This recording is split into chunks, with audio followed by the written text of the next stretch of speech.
ये हर साल पूछा जाता है लगभग लगभग, मतलब पिछले 10 साल से अगर देखेंगे तो 10 साल में से ये 8 साल तो क्वेश्चन में आया हुआ है बोर्ड एग्जाम में। 10 में से 8 बार क्वेश्चन, मतलब 10 सालों में कम से कम 8 बार क्वेश्चन से पूछा गया बोर्ड एग्जाम से। और इतना सिंपल सा डेरिवेशन है कि बच्चा से बच्चा रट सकता है इस डेरिवेशन को, बच्चा से बच्चा इस डेरिवेशन को कर सकता है, आप भी कर सकते हैं। बस 2-3 स्टेप्स याद रखिएगा, 1-2 फॉर्मूला याद रखिएगा, डेरिवेशन बहुत ईजिली हो जाएगा। तो इसके लिए मान लेते हैं हमारे पास एक लंबा सीधा चालक तार। सो हेलो एवरीवन, कैसे आप सभी, आशा करते हैं अच्छे होंगे और आप लोगों की पढ़ाई भी बहुत अच्छे तरीके से चल रही होगी। दिसंबर का महीना एंड हो चुका है, जनवरी आने को तैयार है और एग्जाम आपके हैं फरवरी से। प्रिपरेशंस सभी कर रहे होंगे, तो आपकी प्रिपरेशंस को बहुत अच्छे तरीके से करवाने के लिए हम लोग जो है बेटा लेके आ रहे हैं one shot revision video. Mathematics में भी आ रहा है और फिजिक्स में भी अब जो है हम लोग रिवीजन वीडियो स्टार्ट कर रहे हैं। अगर आपको डिटेल में वीडियो चाहिए, डिटेल में एक्सप्लेनेशन चाहिए, हर एक टॉपिक का एक्सप्लेनेशन चाहिए, तो आप लोग चैनल पे जाके वन शॉट वीडियोस को देख सकते हैं। हर चैप्टर्स के वन शॉट वीडियोस अपलोडेड हो चुका है चैनल पे, सिलेबस कंप्लीट करवा चुके हैं।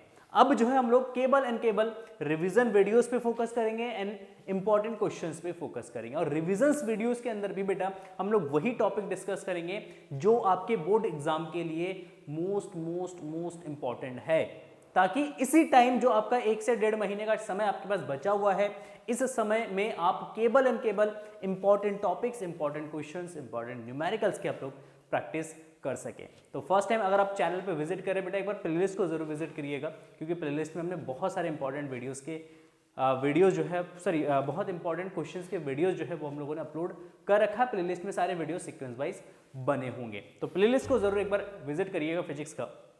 और चलिए स्टार्ट करते हैं और कोशिश करेंगे बेटा कम से कम टाइम के अंदर जो है हम लोग इस रिवीजन वीडियो को एंड कर लें। 60 to 70 मिनट के अंदर जो है हम इस रिवीजन वीडियो को कोशिश करेंगे खत्म हो जाए, ठीक। इसलिए केवल एंड केवल हम इंपॉर्टेंट टॉपिक ही डिस्कस करेंगे जो हर साल बोर्ड एग्जाम्स में पूछे जाते हैं या इस बार बोर्ड एग्जाम्स के लिए जो बहुत ज्यादा इंपॉर्टेंट है, ठीक है। तो चलिए स्टार्ट करते हैं सेशन को स्टार्ट करने से पहले आप लोगों से रिक्वेस्ट करना चाहूंगा कि अगर आप लोगों ने वीडियो को अभी तक लाइक नहीं करा है तो प्लीज वीडियो को लाइक कर दीजिएगा, अपने दोस्तों के साथ वीडियो को शेयर जरूर करिएगा, ठीक है। और चैनल पे अगर फर्स्ट टाइम आप विजिट करें तो जरूर चैनल को सब्सक्राइब करिएगा। वीडियो पे हम टारगेट रखते हैं, वीडियो पे टारगेट रहेगा बेटा हमारा, टारगेट है 1000 लाइक्स। कितने लाइक्स भाई? 1000 लाइक्स का टारगेट है, ठीक। 1000 लाइक कर दीजिएगा। जैसे 1000 लाइक कंप्लीट हो जाएंगे, प्रॉमिस है नेक्स्ट चैप्टर का वन शॉट रिविजन्स आ जाएगा आप लोगों के लिए, ठीक। तो जल्दी से वीडियो को लाइक करिए और चैनल के साथ बने रहिए। चलिए स्टार्ट करते हैं सेशन को स्टार्ट करते हैं। तो पहला जो टॉपिक आता है बेटा ये आता है वैद्युत आवेश, इलेक्ट्रिक चार्ज। क्या है इलेक्ट्रिक चार्ज? डेफिनेशन याद रखेंगे। तो इसका डेफिनेशन सिंपल है, आवेश किसी पदार्थ का वह मौलिक गुण जिसके कारण वह अन्य आवेशित या उदासीन वस्तुओं पर एक बल आकर्षण या प्रतिकर्षण का आरोपित करता है, या एक बल आरोपित करता है। तो चार्ज किसी भी बॉडी का एक फंडामेंटल प्रॉपर्टी होता है जिसकी वजह से वो किसी दूसरे चार्ज बॉडी पे या किसी न्यूट्रल बॉडी पे क्या करता है, वो एक बल आरोपित करता है। तो पदार्थ के इस गुण को हम सिंपली क्या बोलते हैं बेटा? आवेश बोला जाता है। जैसे कि आपको बताया प्लस प्लस में क्या होता है भाई? प्रतिकर्षण होता है, माइनस माइनस में भी प्रतिकर्षण होता है। लेकिन अगर हम बात करेंगे प्लस माइनस में, तो प्लस माइनस में क्या होता है? आकर्षण होता है। एक प्लस चार्ज एक माइनस चार्ज को क्या कर रहा है? अपनी तरफ अट्रैक्ट करता है, उसको आकर्षित कर रहा होता है, ठीक। तो सबसे पहले आपको ये डेफिनेशन यहाँ पे याद रखना है चार्ज की, ठीक। चलिए बात करते हैं आगे। वैद्युत आवेश के मूल गुण, basic properties of electric charge. Electric charge की बेसिक प्रॉपर्टीज क्या है वो हम लोग डिस्कस करते हैं। तो सबसे पहला प्रॉपर्टी यहां पर है वैद्युत आवेशों की योज्यता। योज्यता का मतलब होता है बेटा योग। योज्यता का मतलब क्या होता है भाई? योग होता है। योग का मतलब होता है जोड़ना, योग का मतलब होता है जोड़ना, है ना। तो आवेश जो है वो एक क्या है भाई? आवेश सिंपल सी बात है, आवेश एक अदिश राशि है। यहां पे पीछे लिख लेते हैं, एक लाइन यहां पे और ऐड कर देता हूं मैं, यहां पे लिख देता हूं आवेश एक अदिश राशि है, अदिश राशि है। और इसका मात्रक क्या होता है, मात्रक भी लिख देता हूं, कभी कभी पूछ लेता आपसे, मात्रक होता है कूलम, सी से इसको रिप्रेजेंट करते हैं, ऐसा ही मात्रक इसका कूलम होता है, और सीजीएस मात्रक इसका ईएसयू होता है, इलेक्ट्रोस्टैटिक यूनिट होता है, ईएसयू सीजीएस यूनिट होता है। ठीक, तो आवेश जो है वो एक अदिश राशि है, और अदिश राशियों को अगर हम जोड़ते हैं तो अदिश राशियों को जोड़ने के लिए हम बीजीय गणित का यूज करते हैं। बीजगणितीय योग इसका लिया जाता है बेसिकली डेली लाइफ में, जो हम यूज करते हैं 2 + 2 4 होता है, 2 में -2 0 होता है, इसको हम बोलते हैं बीजीय योग। तो इसी के थ्रू जो है, इसी के द्वारा जो है आवेशों को क्या करा जाता है, जोड़ा जाता है। तो कहते हैं वैद्युत आवेशों की योज्यता का अर्थ है कि किसी निकाय का कुल वैद्युत आवेश उसके विभिन्न अवयवी कणों पर उपस्थित वैद्युत आवेशों के बीजगणितीय योग चिन्ह सहित योग के बराबर होता है। बीजगणितीय योग में हम क्या करते हैं, चिन्ह सहित रखते हैं मान। अगर धनावेश दे रखा है तो धन रखेंगे, अगर ऋणावेश दे रखा है तो माइनस में रखेंगे आवेश को। जैसे मान लेते हैं एक निकाय है और इस निकाय में बहुत सारे आवेश है, Q1 है, Q2 है, Q3 है, Q4 है माइनस का, Q5 है माइनस का, Q6 है। तो इस निकाय में कुल कितना आवेश होगा, तो इस निकाय में कुल आवेश होगा Q बराबर Q1 + Q2 + Q3 minus Q4 + Q5 minus का Q6। ठीक, इस तरीके से अगर मान लो आपके पास Q1 दे रखा है 2 माइक्रोकूलम, Q2 दे रखा है -3 माइक्रोकूलम, Q3 दे रखा है -5 माइक्रोकूलम, तो उस केस में कुल आवेश कितना आ जाएगा, तो कुल आवेश आ जाएगा 2 -3 -5, तो -5 और -3 -8 में से 2 घटा देंगे तो -6। तो यहाँ पे ये कुल आवेश जो होगा वो आपका -6। वो इस तरीके से आवेशों को जोड़ते हैं और इस नियम को हम बोलते हैं वैद्युत आवेशों की योज्यता। ठीक, additivity of the electric charge. चलिए नेक्स्ट आता है वैद्युत आवेशों का क्वांटीकरण।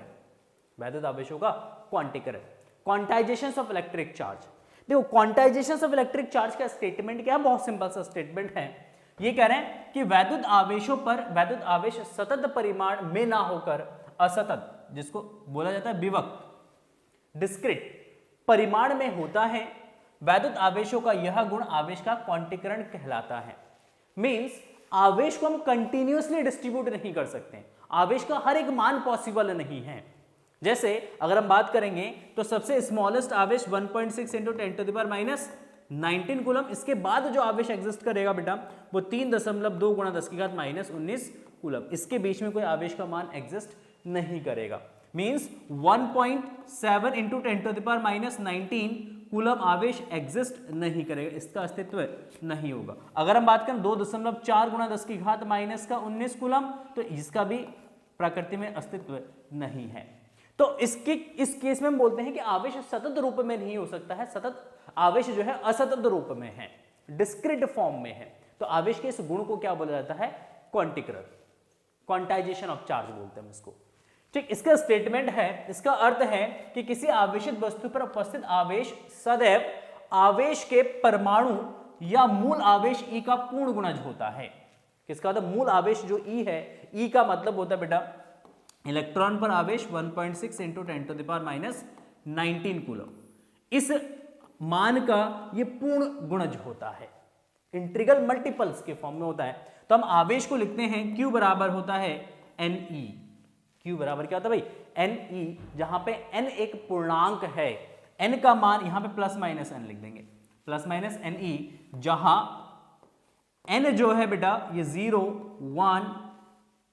1 2 3 4 5 से लेके ये इन्फिनिटी तक कुछ भी हो सकता है। ये इंटीजर के फॉर्म में, ये डेसिमल और फ्रैक्शन के फॉर्म में नहीं हो सकता। अगर आपसे कोई पूछे, क्वेश्चन में दे रखा है कि 10/7 इलेक्ट्रॉन या 10/7 7e कूलम चार्ज क्या पॉसिबल है, तो हम कहेंगे नहीं, n का मान कभी भी डेसिमल या फ्रैक्शन में नहीं हो सकता।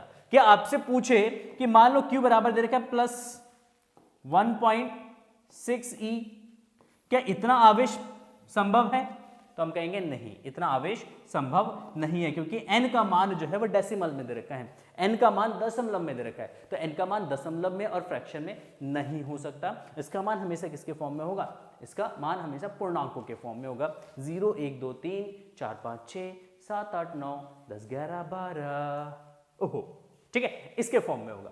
तो इसको बोलते हैं quantization of electric charge. Statement याद रखिएगा, मोस्ट इंपॉर्टेंट है, लिख देता हूं मैं ये, मोस्ट इंपॉर्टेंट, मोस्ट इंपॉर्टेंट, ठीक है। और क्वेश्चंस आता है 1 या 2 नंबर में क्वेश्चंस में बनता है। नेक्स्ट आता है, नेक्स्ट जो प्रॉपर्टी है आवेश का संरक्षण, कंजर्वेशन ऑफ चार्ज। देखो जैसे मास कंजर्वेशन है, जैसे आपका ऊर्जा का संरक्षण नियम है, जैसे संवेग संरक्षण का नियम है, वैसे आवेश संरक्षण का भी नियम है।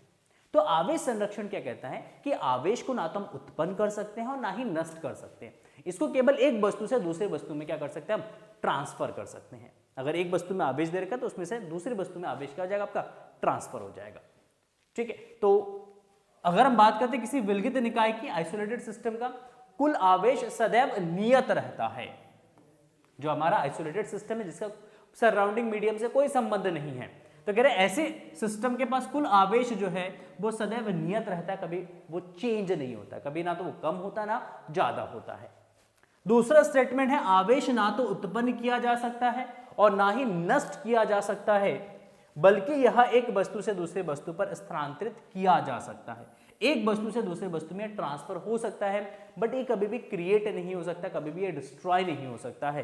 तो अगर हम बात करते हैं, जैसे अगर मान लो अगर हम सिल्क के कपड़ों को, ये हमारा सिल्क का कपड़ा है, इसको अगर हम ग्लास के रॉड से अगर हम क्या करते हैं, कांच की छड़ के साथ इसको अगर हम रगड़ते हैं ना, तो क्या होता है, क्योंकि प्रारंभ में ये दोनों न्यूट्रल है, दोनों पे आवेश 0 है, लेकिन जब इसको हम क्या करते हैं, इसको हम रगड़ते हैं दोनों को आपस में, बहुत अच्छे तरीके से रगड़ते हैं, तो रगड़ने से क्या होता है कि कांच अपने में से कुछ इलेक्ट्रॉन्स किसको दे देता है भाई, सिल्क को दे देता है। तो कांच कुछ इलेक्ट्रॉन सिल्क को दे देता है, तो सिल्क पे ऋणावेश ज्यादा हो जाता है, मतलब इलेक्ट्रॉन ज्यादा हो जाता है, तो सिल्क पे एक ऋणावेश उत्पन्न होता है, क्योंकि कांच ने अपना इलेक्ट्रॉन दान किया है, तो इसलिए कांच पे कैसा चार्ज आता है भाई, धनावेश। तो यहाँ पे क्या हुआ, इलेक्ट्रॉन ट्रांसफर हुआ, मतलब आवेश का आदान प्रदान हुआ है, आवेश इन दोनों वस्तुओं के बीच में क्या हुआ, ट्रांसफर हुआ। बट इस पूरे सिस्टम का अगर हम बात करेंगे, अगर मान लो इसमें प्लस का क्यू आवेश उत्पन्न हुआ है और इसमें माइनस का क्यू आवेश उत्पन्न हुआ है, तो टोटल आवेश कितना, 0। तो इसको रगड़ने से पहले भी आवेश 0 था और रगड़ने के बाद भी कुल आवेश कितना है, 0 है, केवल एक वस्तु से दूसरे वस्तु में ये स्थानांतरित हुआ है। तो जितने भी केमिकल रिएक्शंस हैं, जितने भी न्यूक्लियर रिएक्शंस हैं, उन सब में आवेश संरक्षण का नियम फॉलो होता है, ठीक। किसी भी रिएक्शन में आवेश संरक्षण के नियम का उल्लंघन नहीं होता है। तो ये मोस्ट इंपॉर्टेंट एक आपका प्रॉपर्टीज है। देखो एक छोटा सा क्वेश्चन 1 नंबर में पूछा जाता है, एक वस्तु पर 1 कूलम ऋणावेश है, इस पर सामान्य अवस्था की अपेक्षा कितने इलेक्ट्रॉन अधिक है, कितने इलेक्ट्रॉन्स अधिक होंगे ये आपको बताना है। तो एक वस्तु पर 1 कूलम ऋणावेश है, 1 कूलम ऋणावेश है, तो Q इज इक्वल टू कितना भाई, तो Q is equal to minus का 1 कूलम। कितने इलेक्ट्रॉन्स अपेक्षा से अधिक है ये ज्ञात करना है, तो इलेक्ट्रॉनों की संख्या निकालना है, इलेक्ट्रॉन की संख्या आपको ज्ञात करना है, n निकालना है। तो Q बराबर क्या होता है भाई, Ne, तो n बराबर हो जाएगा Q अपॉन E। Q कितना 1, E आपका 1.6 into 10 to the power minus 19, इसे इसको डिवाइड करेंगे तो आपका 0.625 इंटू 10 टू द पावर 19, एक पावर कम करके डेसिमल को पीछे ले जाना, तो 6.25 into 10 to the power 18 coulomb. तो n जो है वो आपका जाएगा 6.25 गुणा 10 की घात 18, सॉरी कूलम नहीं, नंबर है ना ये। तो इतने इलेक्ट्रॉन्स अधिक होंगे, इतने इलेक्ट्रॉन्स क्या होंगे भाई, अधिक होंगे,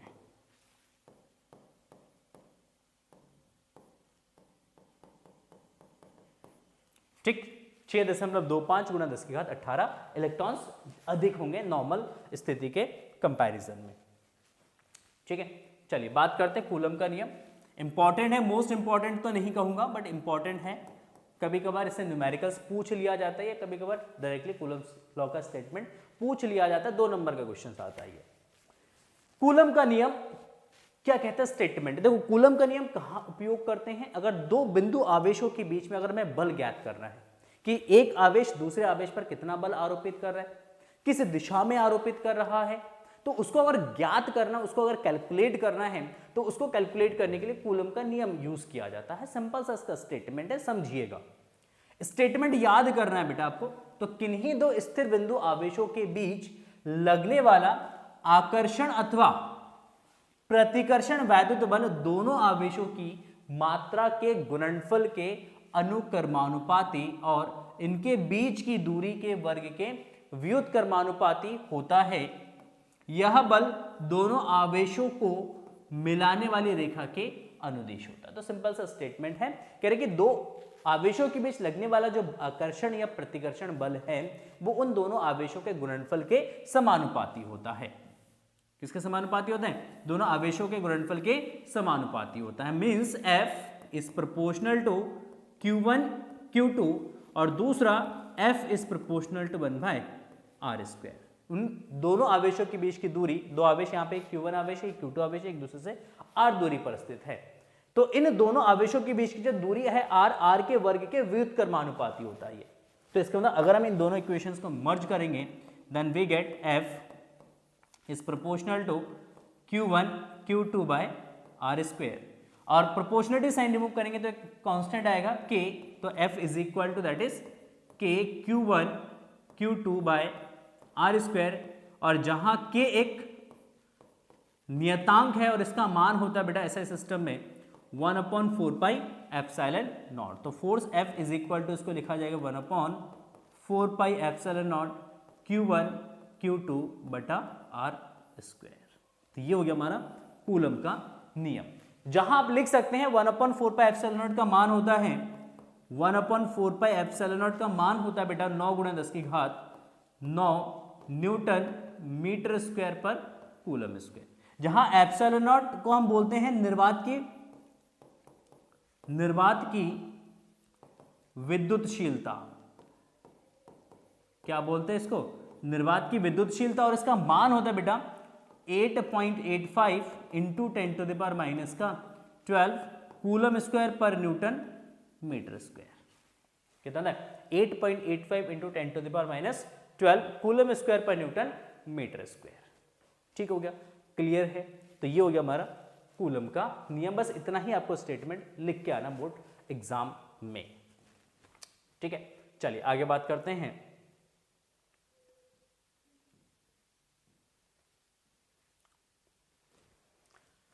कूलम के नियम का सदिश रूप। कूलम के नियम का सदिश रूप, ठीक, vector form of Coulomb's law. देखो कूलम्स लॉ का वेक्टर फॉर्म क्या है? कूलम्स लॉ का वेक्टर फॉर्म है, यहां पे हमारे पास दो आवेश है, एक Q1 आवेश है, एक Q2 आवेश है, जो एक दूसरे से r दूरी पर स्थित है। ठीक, ये जो Q1 आवेश है इस Q2 आवेश पर बल लगाएगा किस दिशा में? इस दिशा में। कितना बल लगेगा? ये बल लगेगा F21 वेक्टर, मतलब सेकंड पे फर्स्ट आवेश के द्वारा लगाया गया बल। अच्छा, ये Q2 Q1 पे भी बल लगाएगा किस दिशा में? उसके विपरीत दिशा में। तो इससे बल लगेगा इस दिशा में, इस दिशा में बल लगेगा कितना? F12 मतलब फर्स्ट पे 2 के द्वारा लगाया गया बल। देखो इस Q1 आवेश और Q2 आवेश के बीच की दूरी आपका r है, और इस Q1 के सापेक्ष इस Q2 का पोजीशन वेक्टर जो है बेटा ये आपका है r21 वेक्टर, r21 वेक्टर। और इस Q2 के रिस्पेक्ट में इस Q1 का जो पोजीशन वेक्टर है ये आपका है r12 वेक्टर। क्या ये आपका r12 वेक्टर? तो हमने कहा इस Q1 की वजह से इस Q2 पे कितना बल लगेगा? तो आवेश Q1 पर Q2 के कारण बल F12 बराबर 1/4πε0 Q1 Q2/r² इंटू r12 का कैप। ये r12 का जो कैप है बेटा ये एकांक सदिश है, और ये एकांक सदिश क्या रिप्रेजेंट करता है? ये बल की दिशा को रिप्रेजेंट करता है। एकांक सदिश का हमेशा काम क्या होता है? वो दिशा को रिप्रेजेंट करता है वेक्टर की। तो यहां पे जो बल है F12 ये किस दिशा में लग रहा है? तो ये F12 के डायरेक्शन में लग रहा है, इस दिशा में लग रहा है। ठीक है, जहां पे r12 कैप एक एकांक सदिश है और उसको लिख सकते हैं r12 vector divided by vector का मॉड। तो वेक्टर का मॉड किसके बराबर है? ये डिस्टेंस के बराबर हो जाएगा, इसलिए यहां पे लिखेंगे r12 vector divided by r लिखा जाएगा। सेम एज इट इज अगर हम बात करते हैं आवेश Q2 पर Q1 के कारण बल, Q2 पर Q1 के कारण कितना बल लगेगा? तो ये बल हो जाएगा F21 1/4πε0 Q1 Q2/r²। और यहां पे हम इसकी डायरेक्शंस को रिप्रेजेंट करेंगे r21 कैप से। तो r21 का कैप हो जाएगा यहाँ पे r12 का 21 वेक्टर डिवाइड बाय आर। तो एकांक सदिश निकालने का ये फॉर्मूला होता है, क्लास 11 में हम लोग पढ़ते हैं, एकांक सदिश ए कैप बराबर वेक्टर ए डिवाइडेड बाय ए का मॉड लिया जाता है। अब यहां पे अगर हम बात करें बेटा, तो देखो यहां पे ये जो r12 वेक्टर और 21 वेक्टर है, ये दोनों वेक्टर एक दूसरे के विपरीत दिशा में है। ये इधर लग रहा है, ये इधर जा रहा है, तो ये एक दूसरे के विपरीत दिशा में। तो अगर ये एक दूसरे के विपरीत दिशा में, तो यहाँ पे इस विपरीत दिशा को कैसे रिप्रेजेंट करेंगे हम, इसे नेगेटिव साइन से रिप्रेजेंट करेंगे। तो अगर ये दोनों एकांक सदिश एक दूसरे के विपरीत है, तो इसका मतलब ये जो बल है ये भी एक दूसरे के क्या होंगे, विपरीत होंगे, और परिमाण में ये समान होंगे। ये दोनों बल जो है F12 और F21 का जो परिमाण है, ये आपस में क्या होंगे भाई, बराबर होंगे। तो ये परिमाण में समान है, दिशा में विपरीत है, तो ये न्यूटन के तृतीय नियम का क्या करता है, ये पालन करता है। तो ये क्रिया प्रतिक्रिया है। अगर ये वाला बल अगर मान लो क्रिया है, तो इसकी प्रतिक्रिया ये है, तो अगर ये क्रिया है तो ये इसकी प्रतिक्रिया है। तो ये क्रिया प्रतिक्रिया है जो दो अलग अलग आवेशों पर लग रहा है, समान परिमाण में लग रहा है और विपरीत दिशा में लग रहा है। तो इसलिए हम कहते हैं कूलम का जो नियम है, या जो इलेक्ट्रोस्टैटिक फोर्स या कूलम्बियन फोर्स है, ये न्यूटन के तृतीय नियम का क्या करता है भाई, पालन करता है। ठीक है, क्लियर है। तो इतना अगर आपको सदिश रूप लिखना है कूलम का, तो इतना आप लिख के आएंगे। बोर्ड एग्जाम में अगर आता है तो क्वेश्चन 2 या 3 नंबर में पूछा जाएगा। ठीक, चलिए बात करते हैं next topic and most important topic है वैद्युत क्षेत्र, इलेक्ट्रिक फील्ड। क्या होता है वैद्युत क्षेत्र, इलेक्ट्रिक फील्ड क्या है? तो अगर हम बात करते हैं इलेक्ट्रिक फील्ड की ना, तो इलेक्ट्रिक फील्ड है कि अगर कहीं एक आवेश रखा जाता है, अगर हमने यहां पे एक आवेश रख दिया Q, तो ये आवेश क्या करता है, अपने चारों ओर एक इलाका बनाता है अपना। मान लो यहां पे एक आवेश रखा है Q, तो इस आवेश Q ने अपने चारों ओर क्या बनाया, अपना एक इलाका क्रिएट किया, अपना दबदबा दिखाने के लिए, है ना, अपना वर्चस्व स्थापित करने के लिए इसने अपने चारों ओर क्या बनाया, एक इलाका क्रिएट किया। ये भाई का इलाका है, ऐसा ही कुछ होता है। ठीक, अब इस इलाके में अगर कोई दूसरा आवेश रख दे, हम एक दूसरा आवेश यहां पे रख दिया हमने प्लस का Q नॉट, तो जैसे ही दूसरा आवेश इसके इलाके में प्रवेश करता है, इसे सहा नहीं जाता है, ये इसको क्या करता है, ये इसको भगा देता है, इसको रिपेल करता है। पॉजिटिव चार्ज है तो ये भगा देगा, इसको निकल जाएगा यहां से।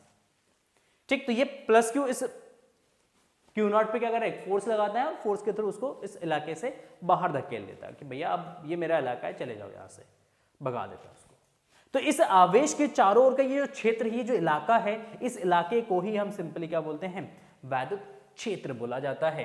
तो किसी वैद्युत आवेश अथवा वैद्युत आवेशों के निकाय के चारों ओर स्थित वह क्षेत्र जिसके अंतर्गत अन्य आवेशित कण अपनी प्रकृति के अनुसार आकर्षण अथवा प्रतिकर्षण बल का अनुभव करते हैं, वैद्युत क्षेत्र कहलाता है। इसी को इलेक्ट्रिक फील्ड बोला जाता है।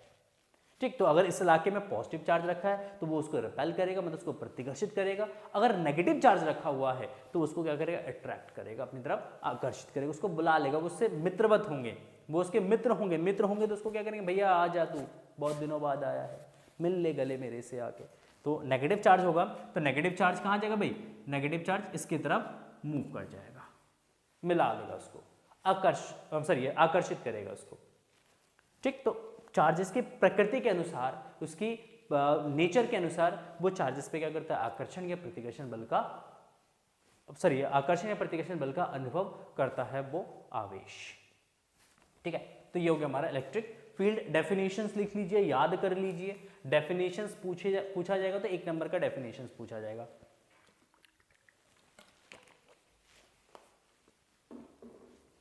ठीक है, चलिए आगे बात करते हैं वैद्युत क्षेत्र की तीव्रता। वैद्युत क्षेत्र की तीव्रता, बने रहिएगा वीडियो के एंड में बेटा। अभी डेरिवेशंस करवाऊंगा ना, बहुत शॉर्ट और बहुत इफेक्टिव तरीके से डेरिवेशंस करवाऊंगा, ताकि आप लोग उसको लॉन्ग टाइम तक याद रख सके। 4-4, 5-5 लाइन में डेरिवेशंस खत्म करवा दूंगा इस चैप्टर के, गारंटी है। 4 से 5 लाइन आप इजीली रट सकते हो, याद कर सकते हो, जो करना है कर सकते हो, बट वीडियो को एंड तक जरूर देखना। ठीक, वीडियो को एंड तक जरूर देखना, मजा आएगा वीडियो में, रिवीजन करके आपको मजा आएगा। मजा ना आए वीडियो को डिसलाइक करके चले जाना। ठीक, अगर मजा आ जाए तो कमेंट सेक्शन में बता देना कि सर हाँ मजा आ गया आज रिवीजन वीडियो में। चलिए, वैद्युत क्षेत्र की तीव्रता। तो वैद्युत क्षेत्र में किसी बिंदु पर रखे परीक्षण धनावेश पर लगने वाला वैद्युत बल तथा परीक्षण धनावेश के परिमाण की निष्पत्ति की जगह आप लिख सकते हैं अनुपात। क्या लिख सकते हैं, अनुपात लिख सकते हैं। अनुपात को बिंदु पर,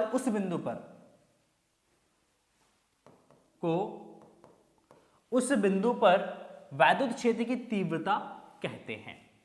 तो अगर आपने मान लो एक आवेश यहां पे रखा, इसने अपना इलाका क्रिएट किया, उस इलाके में आपने एक परीक्षण धनावेश को रख दिया, यहाँ पे Q0 को रख दिया, और इस Q0 ने कितना बल अनुभव किया भाई इस विद्युत क्षेत्र के अंदर, तो इसने F बल अनुभव किया है।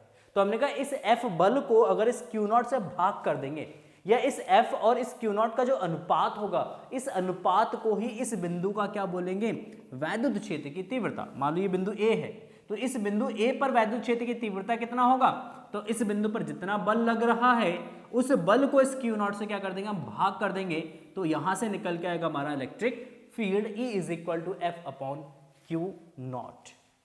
क्या आएगा, F अपॉन Q0। तो किसी बिंदु पर अगर हमें वैद्युत क्षेत्र की तीव्रता ज्ञात करनी है तो उस बिंदु पर क्या रख देंगे, हम एक धनावेश रख देंगे, और उस धनावेश पर जितना भी बल लगेगा उस बल को उस Q0 से क्या करेंगे, भाग कर देंगे, और जो भी अनुपात निकल के आएगा उसी अनुपात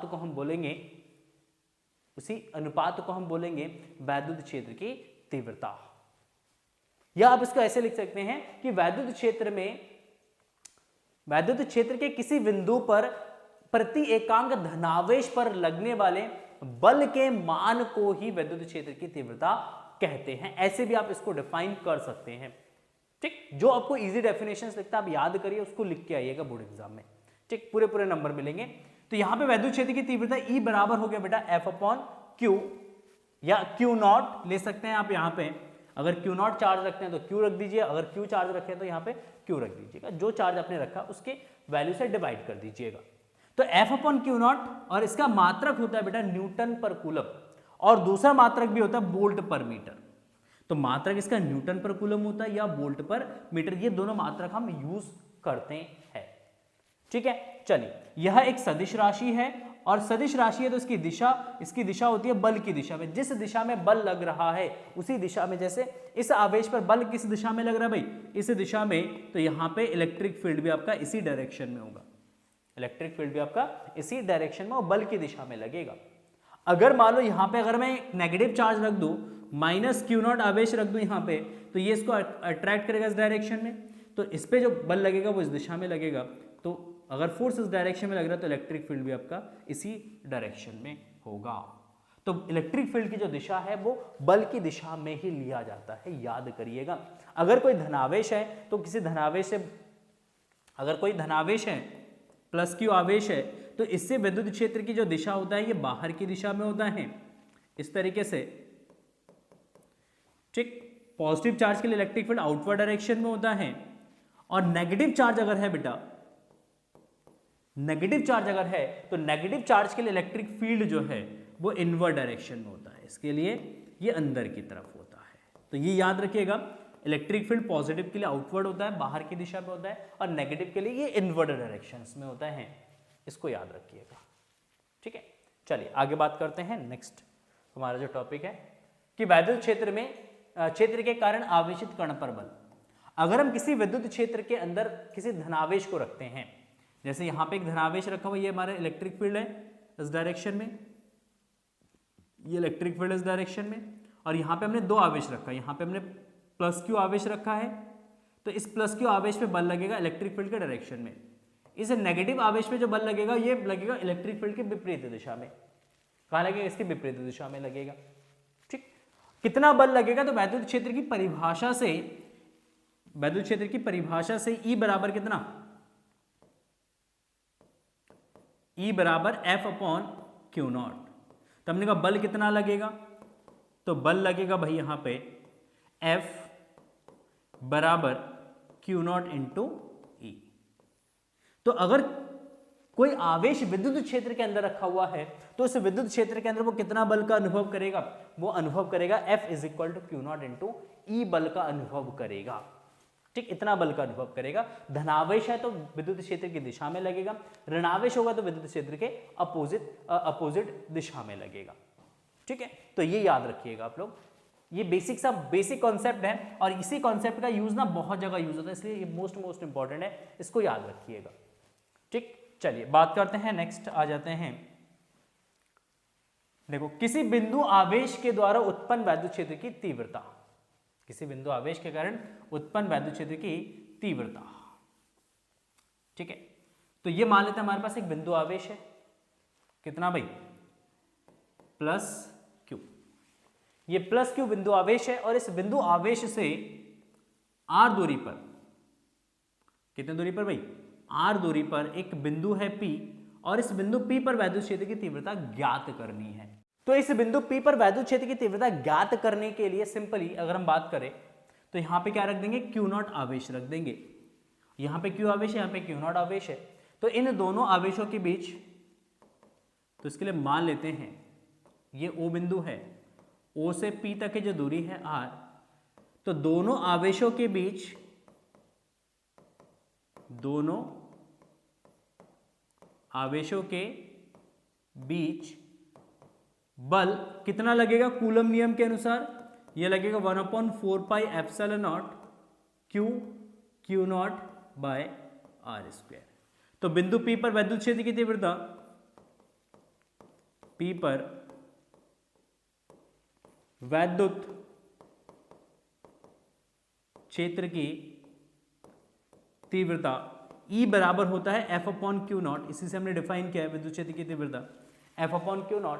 देखो इस F को Q0 से भाग कर दोगे तो Q0 से Q0 कैंसिल हो जाएगा, तो क्या बचेगा 1/4 pi epsilon not Q/R square, ठीक। तो ये इलेक्ट्रिक फील्ड का फॉर्मूला आ जाएगा K Q/R स्क्वायर। K का मतलब हो गया बेटा यहाँ पे 1/4 पाई एप्सिलॉन नॉट, तो ये 1/4 पाई एप्सिलॉन नॉट K का वैल्यू हो गया। तो electric field E is equal to K Q/R square हो जाएगा, ठीक है।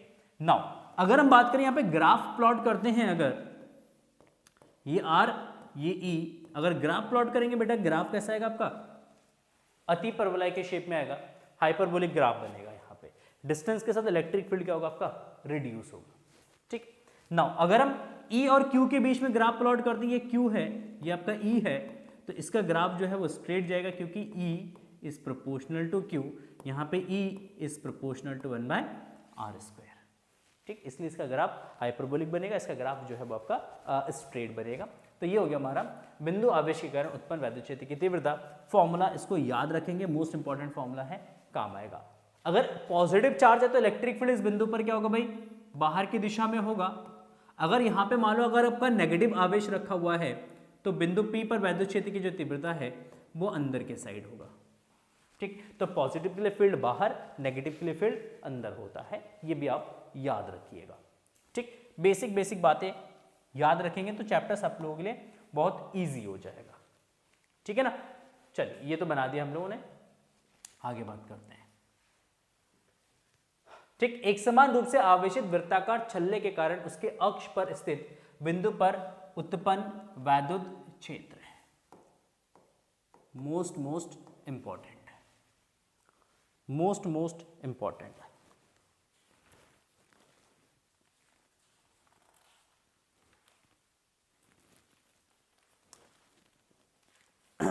देखो अगर आपके पास एक वृत्ताकार छल्ला है और जिसपे Q आवेश मान लेते हैं एक समान रूप से फैला हुआ है, आवेश जो है वो एक समान रूप से डिस्ट्रीब्यूट है, एक समान रूप से फैला हुआ है, तो उस केस में उसके अक्ष पर स्थित कोई एक बिंदु P है और इस बिंदु P पर आपको वैद्युत क्षेत्र की तीव्रता ज्ञात करनी है। बिंदु है P और इस बिंदु P पर वैद्युत क्षेत्र की तीव्रता ज्ञात करनी है आपको। तो इस बिंदु P पर वैद्युत क्षेत्र की तीव्रता ज्ञात करने के लिए ये जो हमारे पास एक रिंग है जिसका रेडियस R है, इसके केंद्र O से R दूरी पर बिंदु P है, तो इस रिंग को क्योंकि इसमें Q आवेश समान रूप से वितरित है, कितना आवेश है भाई, Q आवेश समान रूप से वितरित है, तो इस रिंग को छोटे छोटे भागों में क्या कर सकते हैं, हम बांट सकते हैं। तो हमने एक छोटा सा यहाँ पे पार्ट ले लिया बेटा, एक छोटा सा भाग ले लिया हमने यहाँ पे, ये एक छोटा सा भाग है जिसपे मान लेते कितना आवेश है भाई, dq आवेश है, एक छोटा सा भाग है, इस छोटे से भाग पे कितना आवेश है भाई, dq है। इसी के डायमेट्रिकली अपोजिट हमने यहाँ पे एक छोटा सा भाग और कंसीडर कर लिया और इस पे भी मान लेते कितना आवेश है भाई आपका, इस पे भी q आवेश, dq आवेश है। देखो इस dq चार्ज की वजह से इलेक्ट्रिक फील्ड बनेगा इस डायरेक्शन में बिंदु P पर, यहाँ से सीधे बाहर की तरफ जाएगा क्योंकि ये धनावेश है, इस पे भी धनावेश है, दोनों के लिए इलेक्ट्रिक फील्ड क्या होगा, आउटवर्ड डायरेक्शन में। तो इसके लिए इलेक्ट्रिक फील्ड जाएगा इस दिशा में, इसके लिए इलेक्ट्रिक फील्ड जाएगा इस दिशा में। मान लेते हैं ये जो कोण है ये आपका थीटा है, ये वाला कोण भी थीटा है। अगर ये थीटा है तो ये थीटा हो जाएगा, वर्टिकली अपोजिट एंगल है, शीर्षाभिमुख कोण है। अगर ये कोण थीटा है तो ये वाला कोण भी आपका क्या हो जाएगा भाई, थीटा हो जाएगा। तो इस केस में हम क्या करेंगे बेटा, ये जो DE है इसके कंपोनेंट्स बनाएंगे, इसे DE के भी कंपोनेंट्स बनाएंगे। तो एक कंपोनेंट्स बनेगा आपका हॉरिजॉन्टल, एक कंपोनेंट बनेगा आपका वर्टिकल, ठीक। तो इसे DE का हॉरिजॉन्टल कंपोनेंट बनेगा DE cos थीटा और एक वर्टिकल कंपोनेंट बनेगा DE sin थीटा। सेम इस DE का एक कंपोनेंट बनेगा DE cos थीटा और एक कंपोनेंट बनेगा DE sin थीटा। देखो DE sin theta, DE sin theta ये एक दूसरे के अपोजिट में है, तो ये आपस में क्या हो जाएगा भाई, कैंसिल आउट हो जाएंगे। तो ये तो होगा आपस में कैंसिल, ठीक। बचा क्या, बचा ये DE cos थीटा कंपोनेंट्स, क्योंकि ये दोनों सेम दिशा में हैं तो ये आपस में जुड़ेंगे। तो यहाँ पे क्योंकि हमने दो ही कंपोनेंट्स लिए थे तो दो कंपोनेंट्स बचे यहाँ पे। अगर चार कंपोनेंट्स लेंगे, सॉरी चार स्मॉल एलिमेंट्स लेंगे तो यहाँ पे चार कंपोनेंट्स इलेक्ट्रिक फील्ड के बचेंगे। मतलब ये जो DE cos थीटा वाला कंपोनेंट है इन सबको क्या करेंगे, आपस में जोड़ के कुल वैद्युत क्षेत्र हम कैलकुलेट करेंगे, ठीक। तो इसके लिए हमने मान लिया यहाँ पे डेटा कुछ कि A जो है वो इस रिंग की त्रिज्या है, R दूरी है O से P तक की, और AP और BP is equal to what, that is x। मतलब A बिंदु हो गया आपका A, ये वाला बिंदु हो गया आपका B। तो A से P तक का और B से P तक की जो दूरी है बेटा, ये दूरी है आपका x। कितना ये दूरी है आपका x, ठीक, क्लियर है। अगर ये दूरी x है, ये आपका A हो गया, ये आपका R हो गया, ये आपका x हो गया, तो इसमें हम क्या लगाएंगे, पाइथागोरस थ्योरम। क्या लगाएंगे इसमें लगाया जाएगा पाइथागोरस थ्योरम। देखो पाइथागोरस थ्योरम के अनुसार हम लिख सकते हैं X square is equal to R square plus A square. मतलब कर्ण का स्क्वायर, पाइथागोरस थ्योरम क्या कहता है भाई, कर्ण का स्क्वायर बराबर लंब का स्क्वायर प्लस आधार का स्क्वायर, यही ना होता है। कर्ण का स्क्वायर बराबर लंब का स्क्वायर प्लस आधार का स्क्वायर। तो x हमारा कर्ण है, a हमारा लंब है, r हमारा आधार है, तो इसलिए X square is equal to R square plus A square. तो यहां से x आ जाएगा आपका root of R square plus A square. अच्छा, dq आवेश के कारण बिंदु P पर वैद्युत क्षेत्र, dq एक बिंदु आवेश है, छोटा सा आवेश है, बिंदु आवेश के जैसा बिहेव करेगा। तो dq की वजह से कितना इलेक्ट्रिक फील्ड बनेगा, तो इलेक्ट्रिक फील्ड बनेगा de 1/4 pi epsilon dq by x square. छोटा सा इलेक्ट्रिक फील्ड है, 1/4 pi epsilon dq by x square, ठीक। इसकी वजह से यहाँ पे इतना मैग्नेटिक फील्ड बना है DE। चलो आगे बात करते हैं। तो बिंदु P पर कुल वैद्युत क्षेत्र कितना होगा, क्योंकि DE sin theta components cancel out हो गए, DE sin थीटा कैंसिल हो गए। बचा क्या, DE cos थीटा। तो DE cos थीटा कंपोनेंट्स को आपस में क्या कर देंगे बेटा, जोड़ेंगे। और जोड़ने के लिए हम इंटीग्रेशंस का यूज कर सकते हैं। जोड़ने के लिए किसका यूज करेंगे भाई, इंटीग्रेशंस का यूज करेंगे। देखो यहाँ पे DE का वैल्यू रख दिया 1/4 pi epsilon naught dq by x square cos theta. जो कांस्टेंट टर्म्स है उसको बाहर ले लेंगे हम, 1/4 pi epsilon naught 1 by x square cos theta constant है, इसको बाहर ले लिया। क्या बचा, इंटीग्रेशन ऑफ dq। अब dq का इंटीग्रेशन करेंगे तो ये मतलब सारे छोटे छोटे चार्जेस को क्या कर रहे हैं, जोड़ रहे हैं। तो dq का इंटीग्रेशन क्या होगा भाई, q हो जाएगा। तो ये आपका बनेगा 1/4 pi epsilon not q by x square cos theta.